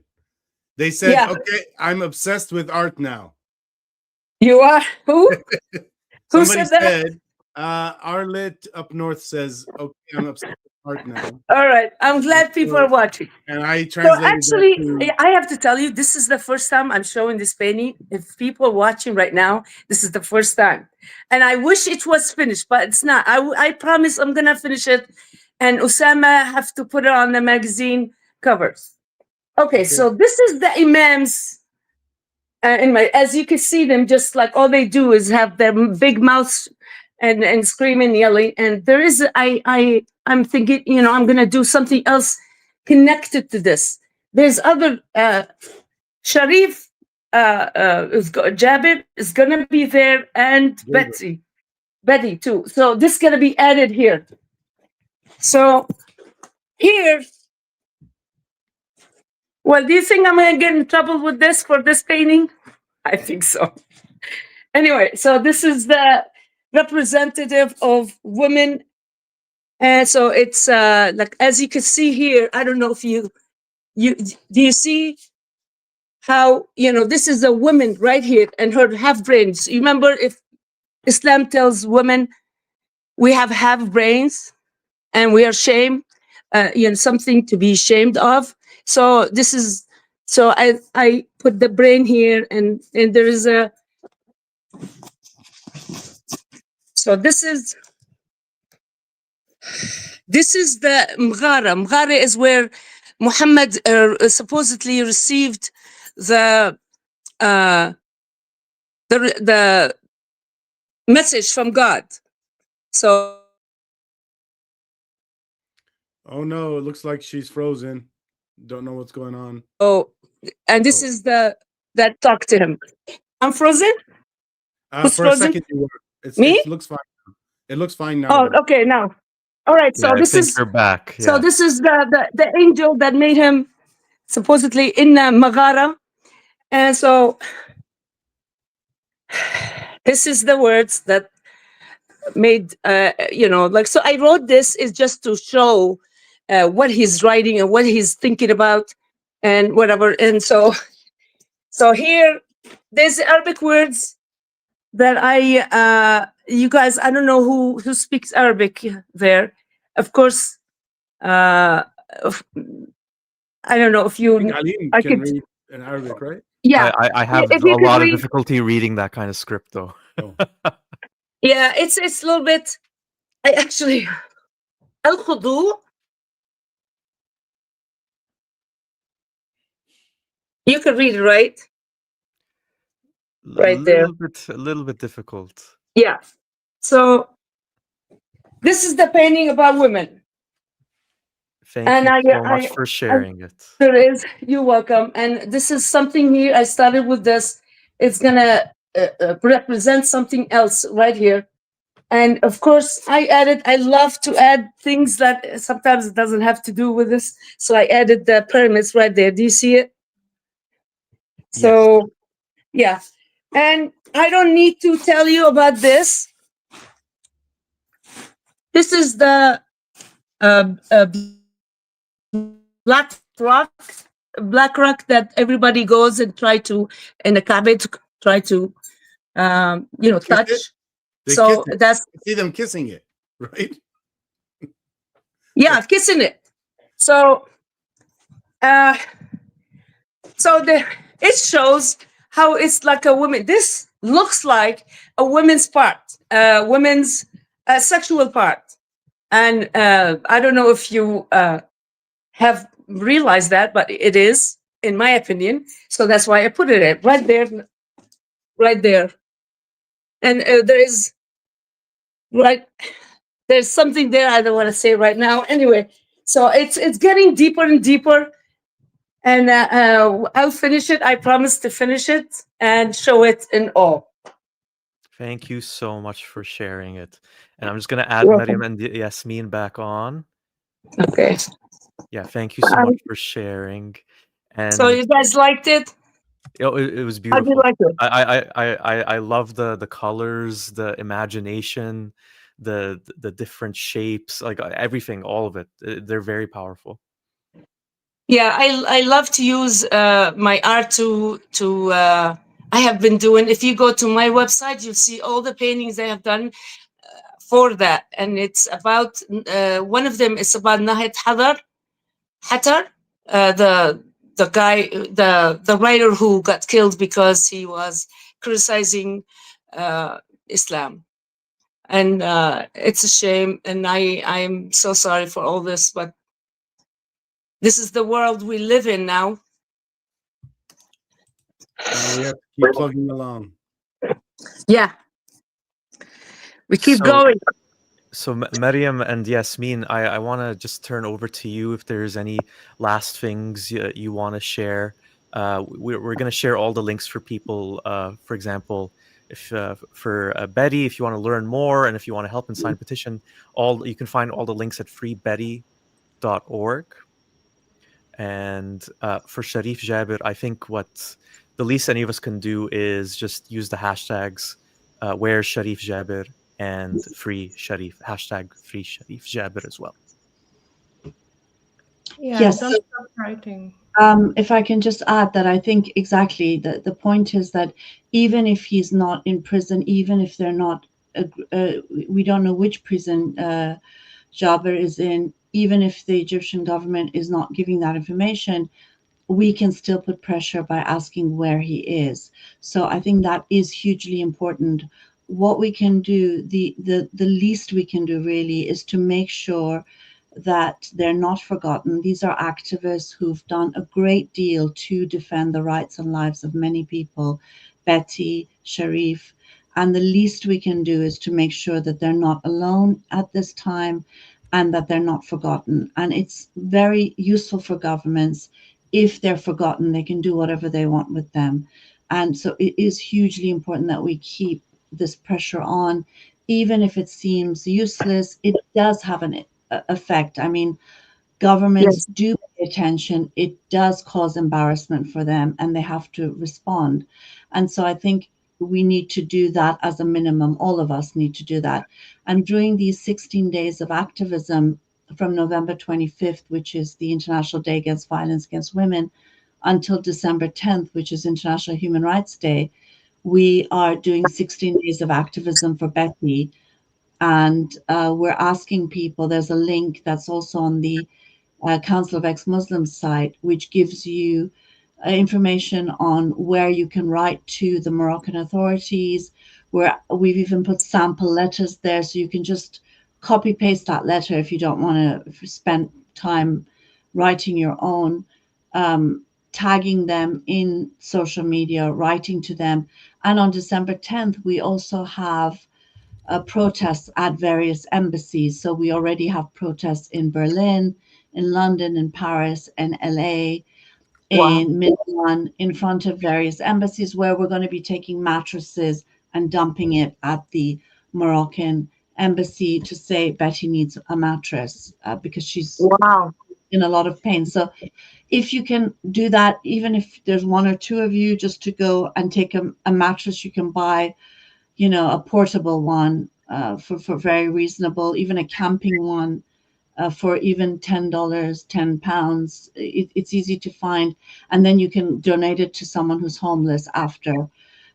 So that way, just to bring attention, take a photo and put it on social media, tag and write to the Moroccan embassy officials. And also, of course, write to government officials in the countries you live in, asking them to put pressure. So it's all about pressure. Nobody gives a damn about free thinkers, ex-Muslims, apostates, blasphemers. No one gives a damn about us. So we have a responsibility to make sure that at least we're doing the most that we can to make sure that we are not letting people like Gaber, people like Betty to be forgotten. I think there's so many of us, and if we all do something very small, it can snowball and have a huge effect. Keeping them in the news is important. Keeping them, people talking about them, it's important. So hopefully everyone who's listening and who watches this program also later will continue to put pressure until they're free and until we know that they're safe. Thank you so much. Right. Yasmin, is there anything else you want to add before we wrap up? Yeah, actually, it's not only that nobody cares about us, nobody's going to talk about us, but it's also people are happy. Like I'm receiving thousands, literally thousands of comments and messages like saying, celebrating that he's arrested. And even the scholars, the clerics, they have millions of followers, and they put his picture and they say, now let the evolution theory help you, or the nature help you. You couldn't do anything. Like, they're mocking him. So filled with hate. Exactly. Yes.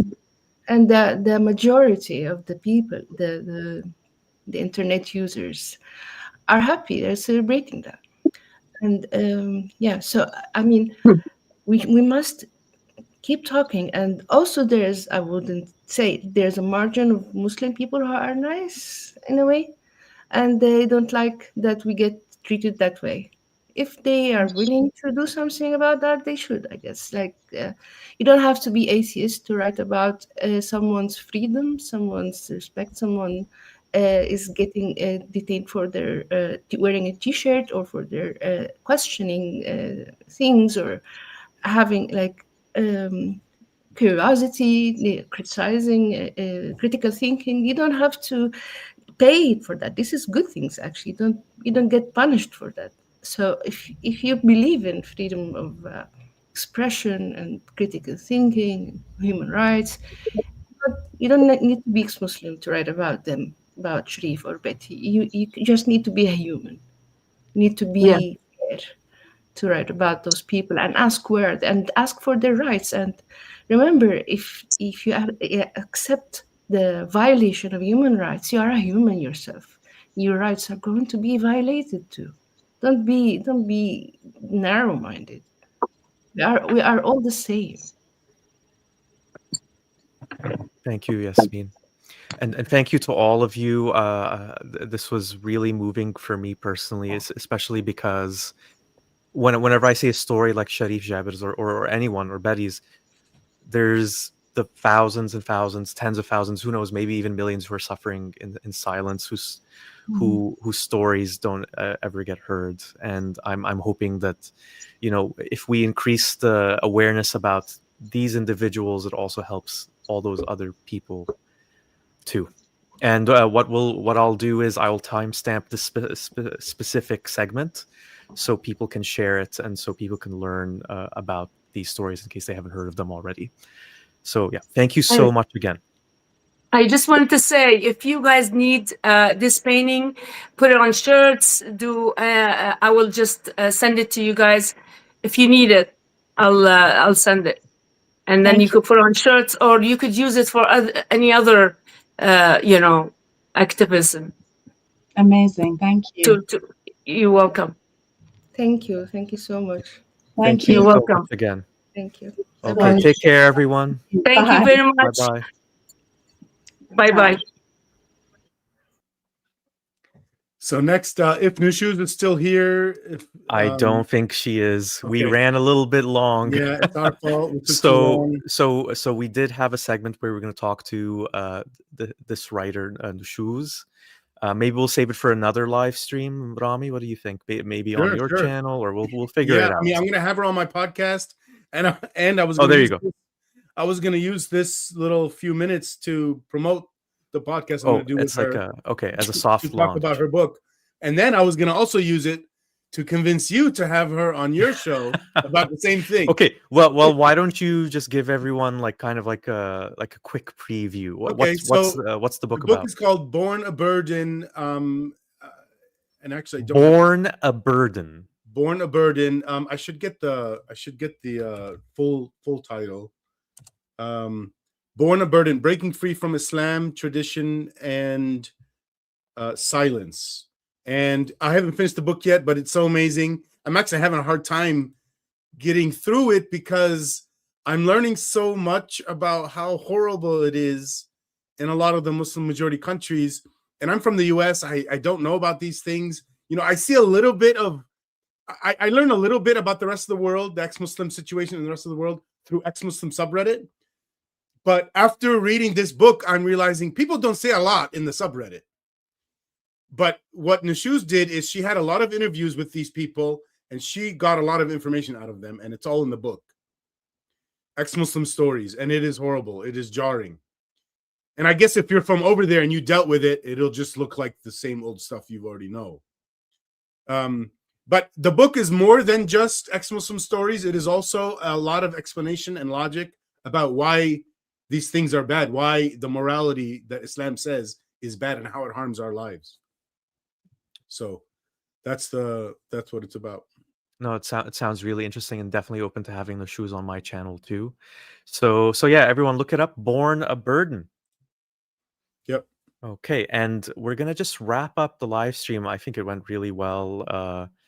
Lots of there was one more thought-provoking part. I things. don't know if Sammy's still here, if she wants to still do it. Yeah, exactly. That's Okay, what we're gonna one wrap little, up with. maybe 5 minutes, and All right, so we'll promote bring a Samuel. really Oh, awesome it looks thing. like she's ready. Oh, here you go.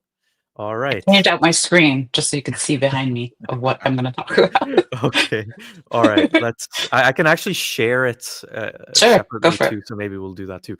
So we have another website to tell you all about, and I really, really love this one. So I'm going to just share my screen so you can all see it. Let me pull it up here. All right. Can everyone see? So that looks just like a map of the world, but this isn't just any website or any map of the world, is it? It's sure not. So this is xmuslim.me. My partner is Samir, and I actually, you probably see him in the chat. He and I had this random idea. I had seen Queering the Map, their website, about a year and a half or so ago. And it was a similar concept, but those messages were for LGBTQ folks to send messages to each other and like kind of just pin them to basically down to the street level and down to the address level. With this website, what we did was really made sure that ex-Muslims could safely and anonymously share their stories, that they could show up on a map, and we don't allow it to zoom in to the street level for safety and anonymity.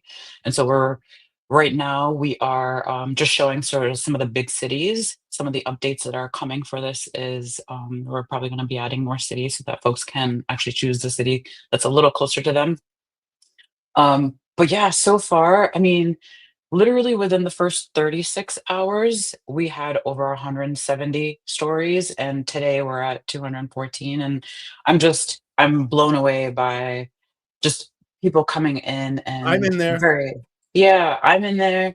All of our stories are in there, and it's just really cool to see that like there's ex-Muslims in North America, there's ex-Muslims in Australia, That you, Africa. Alim? Yeah, that's my story. You can, it's a little bit too small for anyone to read it, but basically, yeah, like you just go in. It's very easy to use. You can type up to, I think it's 2,000 characters, right? Yep. And you can share your story, like why you left, what challenges you faced, what you believe or don't believe in now. It's kind of up to you. And it's completely free. The only thing you need Mhm. to give is your email, and that's just for verification, security purposes, to avoid trolls, And spam and and all that stuff. spam. Yeah. And so I highly recommend to any ex-Muslims to share their story here. And if you're worried about using your email, I recommend creating a new email anonymous email just for this purpose, and that's it. Yeah, I was gonna say too, Remy, did you want to? I just wanted to clarify, it's a brand new website. It's going to evolve. It's going to improve. So if you have, already one person had a bad experience. They had their thing deleted. They put too much characters or something. No, they actually included I say a format personal your thing somewhere else and then paste it here. Yeah, Remy, I think that specific person had posted a link to their Google Drive that is not safe, and so we removed that link because that puts them in danger. Yeah. It was for their protection, of course. Exactly. And so just one thing I want everyone to know, like when we review stories, we don't see anyone's email address. The email address is an automated function in the back that just makes sure that you are a human and that code that you pick up, you place in when you submit your story. And so that just ensures that there is an actual human behind it. And yes, we are checking for safety, all the hacking, the attacks that could potentially happen. We made sure that we have some good beefed up security on this website. And one thing that we have already done is before on the website this week, we actually did make updates. There's Samir. That's just FYI, that's my partner. He and I kind of are the two people that kind of spearheaded this website. I brought in the idea and then I said, Samir, can we do this? And he was like, let's do it. And so he just kind of ran with it, which is amazing. And just really grateful for folks in Ex-Muslims International that helped test this out, both of you included. Thank you for helping and checking this, even in its very early stages. But it's been really, really overwhelming and just I've been like, the other day I like cried because just the stories coming through and just seeing and hearing from people. Someone messaged me and said, a Moroccan ex-Muslim actually messaged me and said they'd been holding on to their story for 40 years. And this was the first time that they actually told their story through this website. Wow.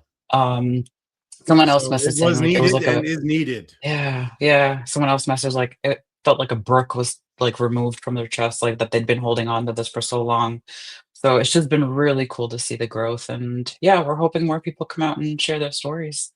And we're gonna have more updates coming soon. Amazing. And yeah, I just want to remind everyone as well, again, email is used for verification only. It is not stored with the stories and is not exposed to moderators. But yeah, if you just want to be safe, just create another email account that you can use safely and anonymously. Yeah. And the only other thing I'll say is we do not allow spam, any sort of violent language towards other people, any sort of any personal links like Google Drive links, please don't add those. Your story may get rejected if you're proselytizing in it. So if you're preaching like Christ is all you need, that's proselytizing. So we are reviewing for a lot of these things as well. Thank you so much. Amazing. That's really great. Thank you. We should mention what the URL is: exmuslim.me, if I'm not mistaken. Exmuslim singular. Super easy. Yeah. We kept it as easy as possible to get to, easy as possible to go through. So yeah, I think you did it right. Thank you. If anyone has any like, if you have an idea for a feature, if you have any ideas that you want to like reach out to us, you can reach out to me on Instagram, Haram Doodles. DM me, feel free to share. And yeah, we're continuing to listen to everybody and implement the things that people want. Do we have time for one more small thing? I'll make it really short, like 2 minutes. Okay. And Sammy's staying on this. She's involved. And go. You have 2 minutes. Okay. Go. All right. So we would like to start a new program that would help ex-Muslims. We're calling it Ex-Muslim Advocates Learning Series. It would be a 2-part program. There's a weekly live stream and also a discussion forum. The idea is for them, these two things to work together. And when I say help ex-Muslims, I mean, all the things that you need when you first leave Islam, all the things that after 20 years you maybe already have gotten, but kind of give you a jolt all at once, It's to power up and to possibly even, if you're able to, join the cause. like some of us have also done. Now, the idea is we really can't start until we have enough people and enough feedback. And so right now, all we're doing is just trying to get feedback. So I'm going to put something in the comments to get you guys to get to the feedback form. This is an anonymous feedback form. You don't even have to type in an email address or a name or anything. So I guess that's all from my side. Sammy, do you want to say anything about it? And I think it's really, Rami, just wanted to say thank you for doing this for the ex-Muslim community. I think, we all come in with varying levels of experiences and skills, and we can all learn from each other. So I think this is a really great way to help hone some of those skills. And really, whether we're speaking publicly or we're speaking up in our own homes, we are advocating for ourselves. We are advocating for the ex-Muslim community, and for our right to leave Islam. And so I think it's really cool to see, and I'm excited to see where it goes. Yeah, and to be clear, I guess I didn't say this part. It's in collaboration with Ex-Muslims International. That's why Sammy's involved. It is a thing that I'm, starting with Uniting the Cults, but it's collaboration with everybody. Awesome. And is that it Doing then? amazing things. I think that's a wrap. Yeah. It went right. pretty smoothly. Well done, everyone. I just want to thank you in particular, Rami, for doing a lot of the organizing and the thumbnail designing for the YouTube, which, in case you're watching, everyone, sometimes designing a thumbnail can take a surprising number of hours. Oh, wow. So I'm glad you took that on too. It was really Sammy, and then I just attached things Of on course, the artist. Yes, I should have guessed. Anything to make it easier. Yeah. But yeah, I just want to tell everyone again, just as a reminder, if you're thinking about what you can do to learn more about why people become ex-Muslims, why people leave Islam, and what you can do to support them, I'm going to include a whole bunch of links in the video description. I hope you can share this video, whether you're watching on my channel or on Rami's channel, Uniting the Cults, or at Ex-Muslims of North America. Do check out everybody's websites and Instagrams and everything as well. I think that's the best thing anyone can really do. And yeah, I just want to also say my thoughts are really with Betty and Sherif right now. And I always think about that, unnamed kind of anonymous ex-Muslim, I don't know, living somewhere in Saudi Arabia or wherever it is. I hope this can reach out to them to know that, so they can know that they're not alone. Yeah. I hope so too. Yeah. Thank you, Alim. Thank you, Rami. Thank you Thanks, for organizing Sammy. this. Yeah. Appreciate it. Thanks everybody for coming. Yeah. Thank you, everyone. I really appreciate everybody. Like special thank you to Gerwalk, Ben, for helping with all of the links and the moderating, and Arlet as well. Thank you for coming on. So Arlet, I highly recommend checking out their channel as well. Arlet's an ex-Muslim. So yeah, have a great weekend, everybody. All right. Thanks. And a great ex-Muslim awareness month. Bye-bye. Why not Islam? See you. Bye-bye.